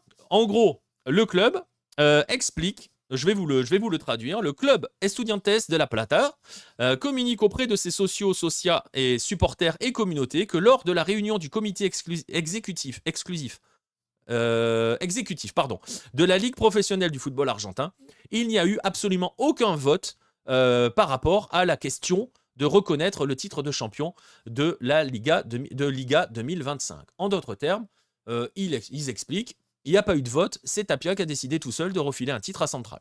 En gros. Voilà la réponse. Voilà la réponse. Et il y a eu des répliques. Et les répliques, vous allez voir, si vous n'avez pas l'habitude du football argentin, vous allez kiffer. Vraiment, vous allez kiffer parce que vous allez voir que voilà, ça tire à balles réelles. Ça tire à balles réelles. La réponse, tout de suite, tweet cité, vous le voyez, 10 minutes après le tweet. Hein. La personne qui tweet là s'appelle Pablo Tovigino. Pablo Tovigino, je vais vous le mettre en photo, il est à côté de Chiqui Tapia. C'est le trésorier de la fédération argentine. Je vous remets son tweet si vous avez la vidéo, je vous le lis si vous nous écoutez, et je vais garder les 3 premiers mots parce qu'ils sont importants. Il répond « Sir, sir, sir ». En anglais, c'est très important, la réponse, le début en anglais. Ce n'est absolument pas un compliment en Argentine. Je peux vous expliquer pourquoi hein, dans un instant. C'est des Anglais. Je vais l'expliquer après. Je vais aller au bout du tweet qu'il a marqué. Vous ne pouviez pas rester en retrait. Vous deviez participer à la campagne médiatique de déstabilisation et de terrorisme contre la fédération et ses dirigeants. Viens donc à une réunion du comité exécutif. Tu découvriras la dynamique du football argentin qui a fait de toi ce que tu es. Garde ton sang-froid. Ah oui, j'oubliais. Il y a eu un vote à l'unanimité et en présence du vice-président de ton club. Une personne est visée dans ce tweet, une seule personne est visée dans ce tweet, avec le sir, et ensuite en lui parlant directement, cette personne c'est Juan Sebastián Verón, le président d'Estudiantes. C'est lui qui est clairement visé, d'une part parce que il lui dit que son vice-président était là et lui est le président, et aussi parce qu'il y a le sir. Alors pour ceux qui ne savent pas, Juan Sebastián Verón est surnommé l'Anglais en Argentine par tous ceux qui le détestent. Hein, pas par ceux qui l'aiment, mais ceux qui le détestent le surnomment l'Anglais. Pourquoi l'Anglais ? On va remonter un petit peu dans l'histoire. Pour la Coupe du Monde 2002, à l'époque, Verón est à Manchester United, réalise une Coupe du Monde 2002 absolument dégueulasse. Il sort à la mi-temps dans le match contre l'Angleterre où il est horrible. Et lors du dernier match contre la Suède, le match qui peut qualifier l'Argentine mais qui ferait sauter l'Angleterre, il entre en jeu et il est horrible. Il gâche notamment le dernier coup franc, l'un des derniers coups francs du match. Il y a une scène mythique avec Marcelo Bielsa où Bielsa lui dit « Lève la balle, envoie-la loin ». Et il lui fait « Ouais, c'est bon, tranquille », comme ça, le geste de la main. Et il met une balle dégueulasse au premier poteau. Bref, Verón est depuis surnommé le traître, donc l'Anglais. L'Anglais, c'est pas un compliment en Argentine. Si on vous appelle l'Anglais, c'est pas un compliment. Et c'est comme ça que l'on surnomme Juan Sebastián Verón. Et c'est comme ça que donc notre cher Pablo Tovigino a décidé, c'est sur ce ton-là qu'il a décidé de répondre à ce tweet d'Estudiantes de La Plata et donc de tout de suite envoyer une balle vers Juan Sebastián Verón. Dans la foulée, c'était fin de semaine dernière, c'était juste avant la finale de Sudamericana de Lanús. Donc la question a forcément été posée à Nicolás Russo, président de Lanús, que vous avez vu, si vous avez suivi la finale de la Sudamericana, sur ce fameux comité exécutif et ces fameux votes. Et lui explique qu'effectivement, Verón n'était pas là, mais que le vote s'est fait à l'unanimité et que donc, le vice-président d'Estudiantes a voté pour reconnaître un titre de champion à Rosario Central. Et en gros, Russo dit à Verón, parle avec tes mecs avant de tweeter. Pareil. Donc tout le monde tombe sur Verón. Vous allez voir que ça va plus loin. Parce que là, pour l'instant, c'est assez gentil. On y va. Il y a donc des répliques. Et la réplique suivante, on continue à envoyer. L'étape suivante, parce que l'ironie du destin, je vais vous remettre juste le tableau. Vous avez vu ce qu'il y a, si vous avez la vidéo, ce qu'il y a en haut à droite de l'image. En haut à droite de l'image, en 8e de finale, c'est Rosario Central contre Estudiantes. Voilà. Et donc, voilà donc que notre cher Pablo... On va l'appeler Pablo, hein. Que notre cher Pablo remet une couche en expliquant à... j'ai oublié le tweet. Attendez, j'avais un tweet à vous mettre. Je crois que je l'ai oublié. Ah non, voilà, il est là. Publie un nouveau tweet dans lequel, Pablo Tovigino, publie un tweet dans lequel il attaque encore plus fort Juan Sebastián Verón, parce que là, on est sur un combat de mecs où ça va voler très très haut. Donc voilà, du coup, qui ment, on ne sait pas, on ne saura pas, Biscuit. Mais bon, regarde bien ce tweet posté par Pablo Tovigino, parce qu'on parle par réseaux sociaux maintenant. Hein. Verón avait répondu entre-temps par une photo sur Instagram. Bref, je vous le traduis, pour ceux qui le voient et pour ceux qui nous écoutent, vous aurez ce qui est écrit. Que 2026 nous attendent, t'attendent ou nous attendent. Fais bien attention à toi, prends bien soin de toi. Béret multicolore. Béret multicolore, c'est Véron, parce que Véron a un béret, a l'habitude de s'habiller, d'avoir un béret, donc il s'attaque à sa tenue vestimentaire. Donc il lui dit prends bien garde à toi. Fais bien attention à toi. Il faut maintenant respecter le règlement qui a été établi par l'instance dirigeante, l'association d'Argentine. Et donc, il joint un petit document. Et ce document, c'est celui-ci. C'est un point de règlement, comment dirais-je, une ordonnance, dirons-nous, une injonction venant de la Fédération argentine qui oblige Estudiantes de La Plata à faire ce que l'on appelle le pasillo, ou la haie d'honneur, au champion qui vient d'être sacré en Argentine. Et donc, voilà, Estudiantes, pour le match face à Rosario Central, est obligé, contraint par la fédération à réaliser ce fameux pasillo pour les champions que sont Rosario Central. Alors vous imaginez que on est parti sur une guerre, on va y aller jusqu'au bout. Il s'est passé quoi hier à Estudiantes Rosario Central? Voilà le pasillo des joueurs d'Estudiantes. Je vous mets juste une photo. Quand les joueurs ils étaient alignés pour la haie d'honneur, face dans le bon sens, on va dire, entre guillemets, avant que les joueurs de Central arrivent, quand les joueurs de Rosario Central ont pénétré sur la pelouse, ils se sont retournés pour leur montrer le dos, pour leur tourner le dos, tout simplement, sur cette haie d'honneur. Scandale absolu. Stade qui hurlait celui qui ne saute pas est un Anglais, enfin voilà. Scandale absolu. Et là, toute la notion de menace qui a été faite par Pablo Tovigino va prendre aussi son sens. Très Makelele comme réponse, j'aime bien, c'est un peu ça. Mais voilà, mais concrètement, c'est ça. Alors, je vois le message dans le chat, dommage, c'est pas Newell's. Newell's n'a rien dit. Aucun club n'a rien dit, il n'y a que Estudiantes. Parce que c'est là où on va aller et on va pas non plus complètement défendre Estudiantes dans l'histoire. Je parlais tout à l'heure pour la Jamaïque, de côté. Ah oui, pour le pasillo. Donc, Estudiantes a une idée cachée derrière. Et si ils sont aussi violents du côté de la fédération, de la bande à Chiquitapia envers Vérone, c'est parce que Vérone attaque depuis très longtemps, on en a déjà parlé, la fédération argentine. Je rappelle que Juan Sebastián Vérone est très offensif sur la volonté de privatiser le football argentin. J'en ai parlé déjà ici, quand on avait parlé des SAD. J'en ai même parlé le week-end dernier chez Zach Nani, quand j'ai parlé de la lutte pour Lanús contre l'Atlético Mineiro, la vision de deux modèles de football qui s'affrontaient concrètement. Voilà. Juan Sebastián Vérone a le soutien et l'appui de Macri et Milei pour mettre en place les SAD au pays. Je rappelle qu'il s'était maqué avec Foster Gillett, qui était un temps annoncé pour prendre l'Olympique Lyonnais. Finalement, l'histoire elle est tombée à l'eau parce que l'argent n'est jamais arrivé. Qu'entre-temps, Foster Gillett, on l'a appris, avait un club uruguayen, Rampla Juniors, qui vient de tomber en 3e division et ils vont se barrer. Donc voilà. Et donc, très honnêtement, le fais attention à toi, le prends soin de toi, hein, le cuidate, c'est une vraie menace. Ça a été écrit dans le chat. C'est une vraie menace, très clairement. Surtout que, avec le fait que ça a complètement capoté avec Foster Gillett et que donc il y a un gros problème d'argent à Estudiantes, il y a des dettes assez importantes. Ils ont fait venir par exemple le Medina, mais c'est Foster Gillett qui a payé. Donc ils n'ont pas d'argent. Il va falloir vendre. Ça va être le gros problème. Et le fais attention à toi, ça veut dire on va pas te rater, garçon. Donc voilà. Oui, Vérone est pro SAD, un vrai anglais. Mais oui, bah après ça continue d'alimenter la légende. Tu vois ce que je veux dire. Donc voilà. Et pour le coup, c'est vrai que c'est là que ça devient particulier parce que on sait que la bande à Tapia, c'est une mafia. Il y a un article sur Lucarno Posé. Je vous invite à aller le lire, l'article qu'on a fait avec Vincent, pour que vous voyez ce qui est en jeu aussi. Et je vais y arriver dans un instant.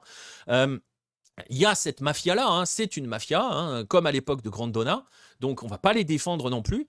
Mais eux, pour l'instant, défendent le modèle des associations. C'est ça qui est particulier. C'est pour ça, hein, le monde n'est jamais blanc ou noir. Et face à eux, ils ont Estudiantes qui est le seul à se plaindre parce qu'on va pas se mentir, hein, tout le monde en a rien à foutre, hein, du titre de Central en fait, parce que c'est ça qu'il faut dire aussi, hein, c'est que tout le monde s'en fout, hein, que Central ait levé un trophée Voilà, hein, tout le monde s'en fout. Hein. Vous n'avez pas entendu de réaction de Boca, de River, tout le monde s'en fout en fait. Donc voilà, il n'y a que Estudiantes. Donc il y a une arrière-pensée aussi derrière tout cela. Il y a cette lutte qui est en jeu. Il y a d'autres éléments qui sont en jeu. C'est toujours pareil dans ces histoires-là. Mais attention aussi aux mots. Le fais attention à toi, le prends garde parce que, je vais revenir sur le tableau. Je vous disais qu'il y a des matchs qui se sont déjà joués. Il y a eu notamment un Central Cordoba contre San Lorenzo qui s'est joué ce week-end. Estudiantes, alors, l'ironie de l'histoire, c'est que Estudiantes a éliminé Rosario Central hier. Et en même temps, Rosario Central a été sacré champion avant de finir le tournoi et est déjà qualifié pour la prochaine Libertadores. Donc les mecs, rien à foutre. Voilà. Même s'ils ont fait essayer de revenir, hein, mais vous voyez ce que je veux dire. Le truc est pas... voilà. Bah, l'image de Di Maria a pris un coup. En fait, Di Maria s'est plaint du comportement des joueurs de... l'image de Di Maria, elle n'a pas pris un coup. Di Maria, comme son entraîneur Ariel Holan, ils étaient furieux de la haie d'honneur qui a été faite. Voilà. Ils n'étaient pas contents, ils ont trouvé que c'était un manque de respect envers eux. Ils n'ont pas complètement tort. Donc, il n'a pas complètement tort non plus. C'est-à-dire que les mecs de Central, ils y sont pour rien, quoi. Et en plus, si jamais ça a véritablement été voté à l'unanimité, ce que tout le monde dit, bon, après, c'est difficile d'avoir le vrai du faux. Voilà.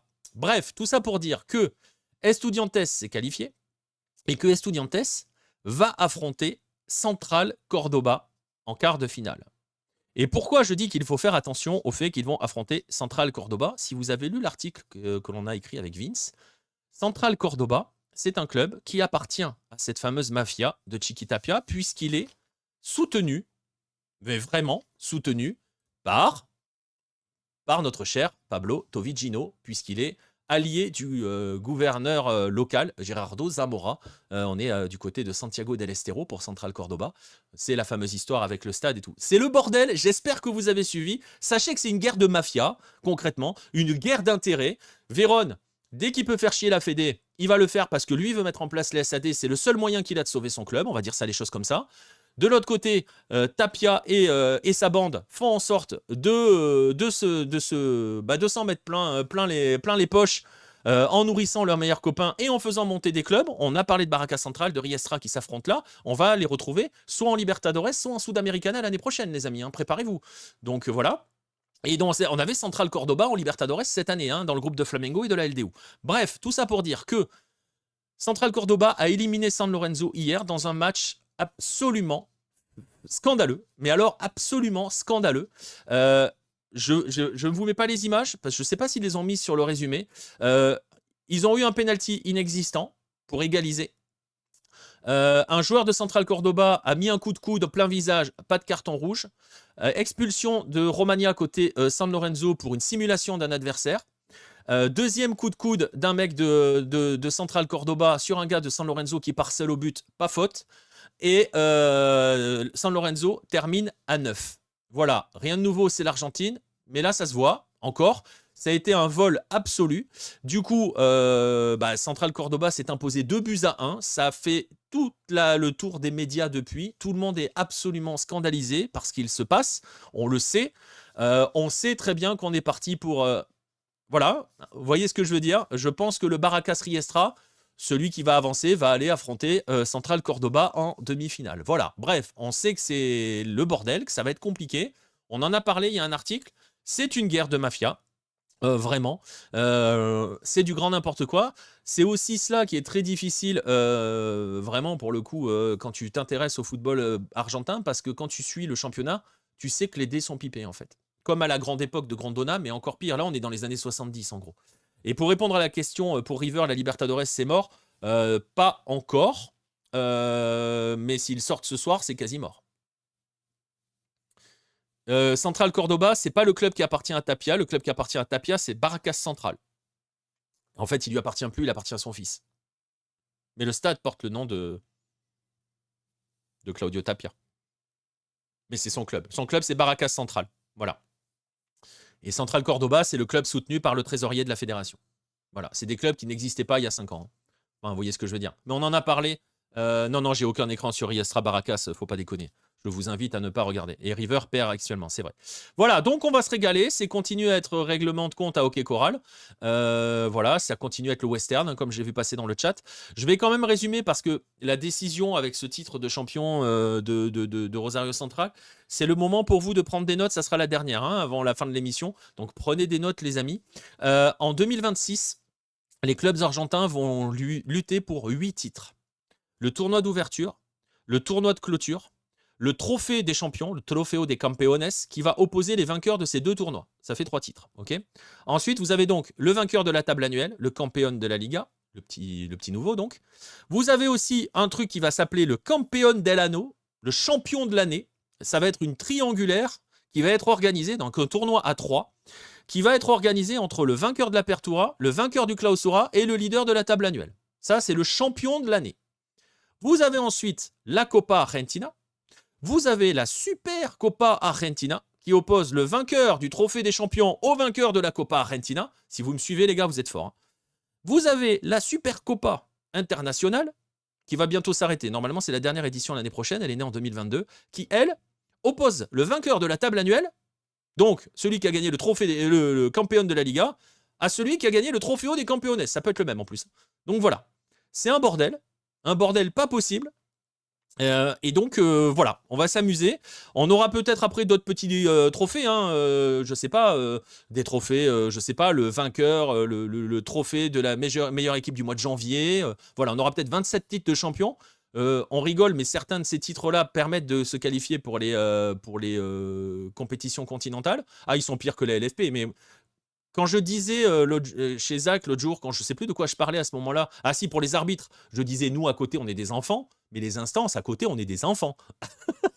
Ils vont avoir peut-être la Liga de los Campeones del Mundo, et le dernier gagne quoi du coup? Peut-être qu'il gagnera le trophée de la pire équipe. Donc je sais pas. Bref, voilà, vous voyez le truc, c'est insupportable. Ça, c'est très compliqué. Hein. Il y a 30 équipes en première division. On continue d'affaiblir les gros. J'ai beaucoup parlé pendant la finale de Sudamericana de la notion économique, mais vous voyez que les instances, elles n'aident pas non plus à ce que le football argentin puisse avancer, puisse se développer ou puisse attirer tout simplement, parce que franchement, personne n'a envie d'y aller. Alors ils se gargarisent, ils ont plein de sponsors, machin, mais c'est ridicule.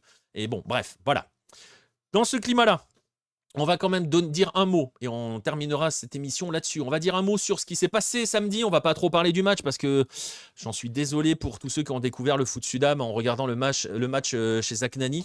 Oui, c'était un match de merde, voilà. Ça arrive. C'est comme ça. Je fais une parenthèse par rapport à ton message, à quoi bon. Il n'y a personne au-dessus. Le problème, c'est que les gens qui gouvernent actuellement en Argentine veulent les SAD, garçons. Donc eux, ils ont l'intérêt dans l'autre sens. Donc ils veulent essayer de déstabiliser la FA. Et pour le coup, la fédération argentine, tu as tous les clubs qui sont derrière en disant nous, on s'accroche, on veut garder notre football à nous, on veut garder le côté association. Donc non, c'est très compliqué. Tu peux pas faire un côté blanc-noir et quelqu'un qui arrive et qui siffle la fin de la récré. Parce qu'il y a des conflits d'intérêts dans tous les sens. Dans tous les sens. Et c'est pour ça que je disais tout à l'heure, ne pas faire d'Estudiantes une victime. L'action d'Estudiantes n'est pas anodine. Voilà. Et donc, comme je l'ai dit chez Zach, le pauvre Javier Milei, il n'a pas pu tweeter parce qu'il ne se prive pas de tweeter quand un club brésilien élimine un Argentin que, voyez, si on était des SAD, on les battrait. Lanús a battu, entre guillemets, au tir au but. L'Atlético Mineiro. Alors oui, j'en suis désolé si vous avez découvert le foot Sudam chez Zach à ce moment-là. C'était un match de merde, on le sait. Il m'avait demandé s'il y avait déjà eu si c'était classique en finale. Non, c'est pas classique en finale. Il y a de très belles finales. J'aurais pu même citer celle de l'année d'avant parce que le Racing Pro 0 de l'année dernière était très très sympa. Et en Libertadores, on a aussi parfois des finales de merde, parfois des finales exceptionnelles. Le River Flamengo était exceptionnel. Le Super Classico, les 2 matchs étaient magnifiques dans tous les sens du terme. Le Fluminense Boca était un très beau match. Mais à côté, oui, on a parfois des matchs de merde. Le Flamengo Atlético Paranense, c'était de la merde. Le Botafogo Atlético Mineiro l'année dernière était très très bien. Le Palmeiras Santos de 2020 était à chier. Bon, comme toutes les finales, on a des finales de merde. Cette année, on a eu une finale de merde en Sudamericana. Donc voilà. Mais exactement, comme dit Nacio, des finales chiantes, il y en a partout. Ce qui est dommage, c'est que pour une fois, et là pour le coup, mais c'est ce que je lui ai dit dans l'émission, merci quand même à lui de permettre de voir ça gratuitement. Donc comme ça, les gens peuvent regarder. Alors oui, ils vont pas se dire « Ah putain, le foot, le match est pourri, j'ai pas envie d'y aller », mais il y aura peut-être d'autres éléments. C'est aussi pour ça que je suis arrivé pour raconter mes histoires. Je me doutais que le match allait être pas fou, hein. Franchement, on a suivi la compète, on savait que ça serait pas fou. L'Atlético Mineiro est pas bon. Lanús, on sait comment ça joue, c'est pas non plus. Voilà, c'est pas Brésil 70. Mais voilà. J'ai peur de la finale samedi, ça sent le match fermé. Je suis pas sûr parce que les derniers affrontements entre Palmeiras et Flamengo n'étaient pas fermés et plutôt spectaculaires. Il y avait de vraies oppositions de style avec un Felipe Luis qui posait de vrais problèmes tactiques à Abel Ferreira. Donc je suis pas sûr que le match soit si fermé que ça. J'espère que je déclenche pas un effet halo. Ça peut être un vrai beau match samedi. C'est les deux meilleures équipes du Brésil. On n'est pas sur la même dimension, vraiment, hein. Là, comme je l'ai dit pendant le live chez Zach, on a quand même un club. Là, on était en train de regarder, si on compare à ce qu'on connaît en France, on était en train de regarder Rennes-Valenciennes, quoi. Donc on ne peut pas attendre de Valenciennes que ça soit Brésil 70 ou le Barça. Donc voilà. Et ils luttent avec leurs armes, en fait. Donc c'est comme ça, c'est comme ça. Mais Lanús est champion. Quand même un petit mot sur Lanús. Deuxième titre, deuxième Sudamericana depuis 2013. 3 finales de Sudamericana en 12 ans. Une finale de Libertadores, c'était en 2017 face au Grêmio d'Arthur et Luan, notamment, avec Kahneman et Jéromel en défense. Enfin, c'était une grosse équipe de Grêmio. Non, Pepe Sand n'a pas joué. On en a parlé chez Zach de Pepe Sand. Tu imagines? Il en a parlé. Je sais pas si tu te rends compte. Ils ont bien bossé le match quand même, hein. Ils l'ont mis dans les visuels d'avant-match. Donc franchement, ils ont bossé le truc.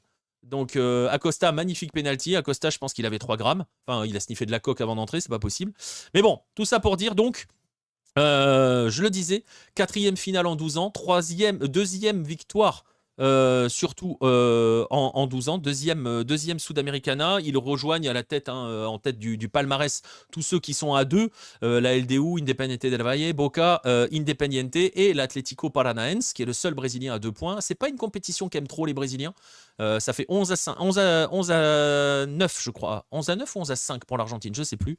Et surtout pour l'Atlético Mineiro, c'est dramatique parce que c'est la deuxième finale continentale en 2 ans. Ils ont perdu la Libertadores l'année dernière en jouant à 11 contre 10 tout le match. Revoyez le match de l'année dernière, qui était un très beau match d'ailleurs, mais Botafogo joue à 10 dès la première minute du match et gagne 3 buts à 1. Et en plus, ils ont perdu l'Atlético Mineiro, la Coupe du Brésil l'année dernière face à Flamengo. Ça fait 3 finales en 2 ans perdues par l'Atlético Mineiro. L'Atlético Mineiro qui est 11e en championnat. Voilà. Est-ce que Sampa va résister? Il commence à parler de projets à long terme, ce qui est assez rigolo, parce que les projets à long terme, Sampa, il n'y en a pas en général. Donc voilà. On regarde le foot Sudam pour les dizaines de personnes qui ont pleuré à la fin du match, c'est ça qui nous hype. Voilà, c'est ça. Bah après, tu vois, mais la séance de tir au but, elle était chouette, elle était incroyable. Le tir au but, le tir au but, le tir au but de, comment dirais-je, d'Everson. Le tir au but est incroyable. Le 6 mètres qu'il en. Voilà. Zach avait déclaré qu'il était heureux que Palmeiras ait effectué une remontada. Il avait peur de Flamengo qui tombe en finale. Bah, ça aurait peut-être été moins équilibré. Même si la LDU a tapé Sao Paulo en finale de Sudamericana il y a 2 ans. Donc 2-3 ans. 2 ans 2023. C'est 2022 ou 2023, je me confonds toujours. Mais bon, vous allez me corriger dans le chat. Mais oui, bah là, pour le coup. En fait, le truc, c'est que on va avoir la finale entre les 2 meilleures équipes du continent. Et on l'avait dit. On l'avait dit quand on avait fait les lives, on l'avait dit quand on parlait dans les émissions. Dès qu'on a vu le tableau final avec Palmeiras d'un côté, Flamengo de l'autre, on savait que ça serait Palmeiras-Flamengo. Voilà. Donc c'est aussi simple que ça. D'ailleurs, je vais en parler de cette finale. Je vais vous montrer l'affiche de la finale qui va se jouer au Monumental à Lima. Préparez-vous, mouillez-vous bien la nuque parce que si vous ne connaissez pas ce stade, il est exceptionnel. Et c'était là que s'était joué l'incroyable River Flamengo. Ça me fait mal d'en parler, mais voilà, de 2019. Match absolument incroyable, dans une ambiance absolument incroyable. On va avoir une ambiance fantastique, je pense, parce que pour le coup, les Brésiliens ont vraiment les moyens de se déplacer. Entre guillemets, les torcidas des 2 clubs vont se déplacer. Et donc voilà, je pense que le A va jouer. Je sais plus comment on doit l'appeler. Mais voilà, ça va être un super match. C'est ce qui se fait de mieux au Brésil. C'est ce qui se fait de mieux sur le continent, tout simplement. C'est samedi à 22h. Et je vais en profiter. Moi, ça me fait ma transition vers les rendez-vous. Quoi qu'il arrive, on le fera. Ce que je veux dire par quoi qu'il arrive, c'est que, parce que la question m'a été beaucoup posée, est-ce que tu seras chez Zach samedi soir? Je n'en sais rien. Pour l'instant, je ne sais pas. Voilà. Donc, je ne peux pas vous dire si j'y serai. Donc voilà, parce que je pense que soit ils n'ont pas encore défini, soit ils ont défini, j'y serai pas, mais c'est possible aussi, c'est pas grave. Mais quoi qu'il arrive, on sera là.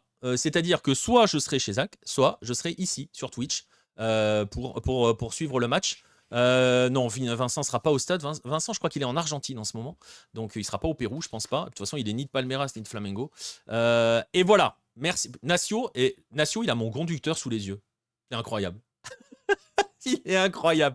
Parce que effectivement, les finales de conférence de MLS, c'est juste après la finale. C'est le Inter Miami New York City est à minuit dans la nuit de samedi à dimanche. Donc, pour répondre et pour conclure là-dessus en faisant les rendez-vous, 22h, on arrivera avant, forcément, même si c'est chez Zach. Donc, soit chez Zach Nani, soit ici, on aura la Libertadores. Et si on est ici, si on est sur Hello, pour la finale de Libertadores, à minuit, on sera là pour la finale de l'Inter Miami face à New York City. Je ne sais pas si on ira jusqu'au deuxième match de 3h du matin qui opposera Vancouver au vainqueur de San Diego, Minnesota. On verra. Ça, c'est le prochain rendez-vous. Donc, notez bien, samedi soir, 21h30, on va dire, je ne sais pas, hein, voilà. Soit sur Hello, soit chez Zach, s'il m'invite. Voilà. Et si c'est ici, on continue après avec la MLS. Si je suis chez Zach, forcément, il n'y aura pas de MLS après. Et autre rendez-vous, dimanche 22h30, on aura un multiplex argentin. Parce que j'ai vu que les deux matchs étaient à la même heure. Donc ça sera probablement à la même heure. On va voir s'ils bougent ça au dernier moment. Boca Argentinos et Estudiantes Central Cordoba. Voilà, on suivra ça dimanche à 22h30. On prendra l'antenne. Les matchs sont à 23h. Donc il y aura, quoi qu'il arrive, une double dose de, comme le dit Red, une double dose de Nicolas Cougo ici ou ailleurs. Donc je rappelle, samedi, soit ici, soit chez Zach. Si c'est ici, c'est Libertadores plus MLS. Si c'est chez Zach, c'est dur, hein, ça sera que la Libertadores. Et dimanche à 22h30 pour la soirée argentine. Si New York City est en finale, la finale est sur la côte ouest, n'est-ce pas? Donc genre 3-4 heures du matin. Si New York City est en finale, la finale aura lieu. Ça dépend de. Tu me donnes 2 secondes? Donne-moi 2 secondes. Je crois, Red. J'ai pas checké, mais je crois que c'est sur terrain neutre. Tu me donnes 2 secondes, le temps que la page s'ouvre. Parce que j'ai un doute. Voilà. Ah ben voilà. J'avais un doute. Oui, pour répondre à ta question, Nacio, si New York City est en finale, si New York City réalise l'exploit de sortir Miami, on n'y croit pas une seconde, la finale sera à l'ouest. Donc soit à Vancouver, soit à San Diego, soit à Minnesota. Ça dépendra de qui est qualifié dans ces cas-là. Et elle ne sera pas à 4h du matin parce que je me souviens que la finale LAFC... LAFC... Ah ben je suis pas obligé de remonter si loin au LAFC Philadelphie. Même l'année dernière, le Galaxy New York était à Los Angeles et était à 21h. Donc voilà. Donc non, ça changera pas. Ça changera pas. À l'ouest, c'est simple, c'est 1-4 les demi. Oui, mais après, il faut regarder la table annuelle. Faut regarder le Supporters Shield 9. C'est pour ça que, par exemple, Miami est assuré de tout jouer à domicile. Parce qu'ils sont juste devant San Diego et Vancouver pour 2 points. En gros, si Vancouver avait pas perdu le dernier match face à Dallas, déjà, ils n'auraient pas envoyé Dallas en barrage. Et en plus, ils auraient été devant Miami. Et donc, ils étaient assurés de finir à la maison. Toute la truc. Donc voilà. Donc là, Miami a frappé, entre guillemets, un grand coup. Enfin, indirectement, en éclatant Cincy. Parce que celle-là, on ne l'avait pas vu venir comme ça. Et en profitant de la défaite de Philadelphie. Parce qu'en fait, ceux qui avaient le chemin normalement tout tracé, c'était Philly et Philadelphie. Donc voilà. Mais bon, c'est comme ça. Donc normalement, il y a un boulevard pour l'Inter Miami. Mais on a vu ce week-end que les équipes qui avaient un boulevard, il y avait un feu rouge au milieu du boulevard. Je ne sais pas si, franchement, je ne pense pas que New York City arrivera à faire un vrai boulevard. La pelouse de Lima est bien. J'ai pas vu de photo là, mais elle devrait l'être. Elle l'était bien en 2019. Donc tu vas me dire, c'était il y a 6 ans, mais t'es pas en Bolivie. Voilà. Non, ça devrait aller. Et après, c'est vrai, alors, tu vois, c'est pareil, hein, le débat sur la pelouse, je crois qu'ils en ont parlé, je sais pas si on en a parlé en live ou off, mieux qu'à Vancouver. Bah oui, c'est une vraie pelouse. C'est fort, Hugo Loris, ça fait quoi, 1 an et demi qu'il est en MLS, il découvre Vancouver alors qu'il les a joués 4 fois, mais bon, c'est pas grave. Et quand il dit on a des terrains de district qui sont meilleurs que la pelouse de Vancouver, je l'invite à aller jouer contre Bastia Borgo ou je l'invite à jouer contre Cholet, tiens, par exemple, à l'époque où Cholet était en national. On verra si la pelouse est meilleure. Enfin, si le synthétique est meilleur. Bref, autre débat. Donc voilà. Mais il y a eu le débat sur la pelouse à Asunción et moi j'ai dit elle est pas si mal que ça. Sachant que la finale a été décidée en 2 mois hein, pour la mettre Defensores del Chaco. Donc t'as pas préparé le stade. Tu vois ce que je veux dire? Pas vraiment préparé le stade. Et que le Defensores, c'est le stade de la sélection aussi. Donc voilà. Bref. Voilà. Voilà pour les rendez-vous. Voilà pour l'émission. 26e épisode de Lucarne américaine. On avait dit 1 heure, 1 heure et demie. On doit y être. Facile. Donc voilà. Oui, stade d'Asunción, très très beau. Le Defensores del Chaco, magnifique stade. Voilà. Je l'ai dit, j'ai expliqué pourquoi il s'appelait Defensores del Chaco ou pas? Je crois que je l'ai dit pendant le match. Hein. Je crois que je l'ai dit. Voilà, bref, bon, c'est pas grave, c'est pas important. Mais vous le savez, vous le savez parce que vous êtes des habitués. Si vous le savez pas, je vous le dirai un autre jour. On arrive au terme de l'émission. Merci à tous ceux qui ont suivi dans le chat, tous ceux qui viennent pour suivre l'émission en direct les lundis à 22h. Donc, tous les lundis, plus ou moins tous les lundis à 22h. Plus ou moins 22h, mais généralement, vous voyez, on arrive à être à l'heure. Merci à vous tous d'avoir été là dans le chat. Merci à tous ceux qui écoutent l'émission en replay, que ça soit sur YouTube ou que ça soit sur les différentes plateformes de podcast. N'hésitez pas à le faire parce que vous avez peut-être noté que y a un petit peu de sponsor sur les, enfin pas de sponsor, mais de publicité, pardon, sur les écoutes sur la version podcast. Donc voilà. C'est aussi important pour nous. On essaye de trouver un petit peu des moyens comme on peut. Hein. On a un doc à réaliser. Nous, on n'a pas d'argent. Donc voilà, on essaye d'en trouver. Bref, en tout cas, merci à tous ceux qui nous suivent sur ces différentes plateformes, à ceux qui laissent des commentaires, qui laissent des pouces, tout ce qu'il faut laisser pour que ça remonte un petit peu. Je le disais, il y a la finale de Libertadores samedi. Je n'ai pas précisé, mais vous vous en doutez. Si vous êtes des habitués de Hello, on va avoir toute une semaine sur la Libertadores. Il va y avoir des articles tous les jours sur l'histoire des clubs, sur les précédents affrontements mythiques entre Palmeiras et Flamengo. On va probablement publier aussi l'article qu'on avait écrit que Marcelin avait écrit sur Daverson à l'époque au lendemain de la victoire qui était passée dans le magazine. Donc bref, il y a une semaine spéciale Libertadores sur Hello. Il y aura plein d'articles historiques, culture et tout. Vous allez tout comprendre. Normalement, vous aurez les clés pour aller suivre cette finale. Si vous n'êtes pas habitué à l'Amérique du Sud, là, vous pourrez aller là-dessus. Je vous rappelle, hein, vraiment, et voilà, c'est même pas le côté, c'est important. Elle est gratuite sur Twitch et YouTube chez Zach Nani, c'est important. Il n'y a jamais eu de finale de Libertadores gratuite sur les chaînes françaises. Il n'y a aucune chaîne en clair française qui a annoncé, qui a diffusé une finale, ne serait-ce qu'une finale de Libertadores. Avant, c'était sur RMC, donc avec abonnement. Il y a eu la finale 2019 qui était sur Canal, donc sur abonnement. Et quand c'était sur l'équipe, c'était pas sur la chaîne. Ah, peut-être qu'ils l'ont passé sur la télé une fois. Mais je crois que les dernières étaient sur le portail web, donc derrière un paywall, derrière un abonnement. Donc là, c'est gratuit. Donc franchement, voilà. Et voilà, pour avoir vu comment ils travaillent, comment ils fonctionnent, allez-y, vraiment. Allez les soutenir. L'année dernière, c'était sur la télé, Red? C'était pas sur Internet? Celle de Madrid, elle était sur RMC. Nueve. Elle était sur RMC Sport. Ok, très bien. Alors l'année dernière, c'était gratuit. Très bien. Mais en tout cas, voilà, c'est gratuit. Les mecs bossent bien, bossent vraiment, s'intéressent vraiment, posent vraiment des questions pour le coup. Voilà, ils savent qu'ils n'ont pas toutes les clés, donc ils vont les chercher.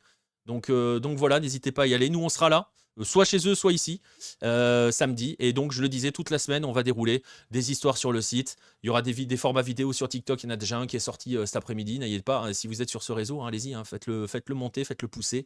Et puis voilà, on se retrouve donc ce week-end. Je pense pas qu'il y aura de live avant, parce que moi, de toute façon, je vais bosser quasiment tous les soirs avec la Champions League.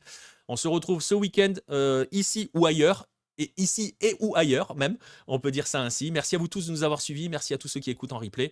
On se retrouve lundi prochain, normalement, pour l'épisode 27 de Lucarne américaine. D'ici là, bonne semaine de foot, et bonne semaine notamment sur Hello TV. Salut tout le monde.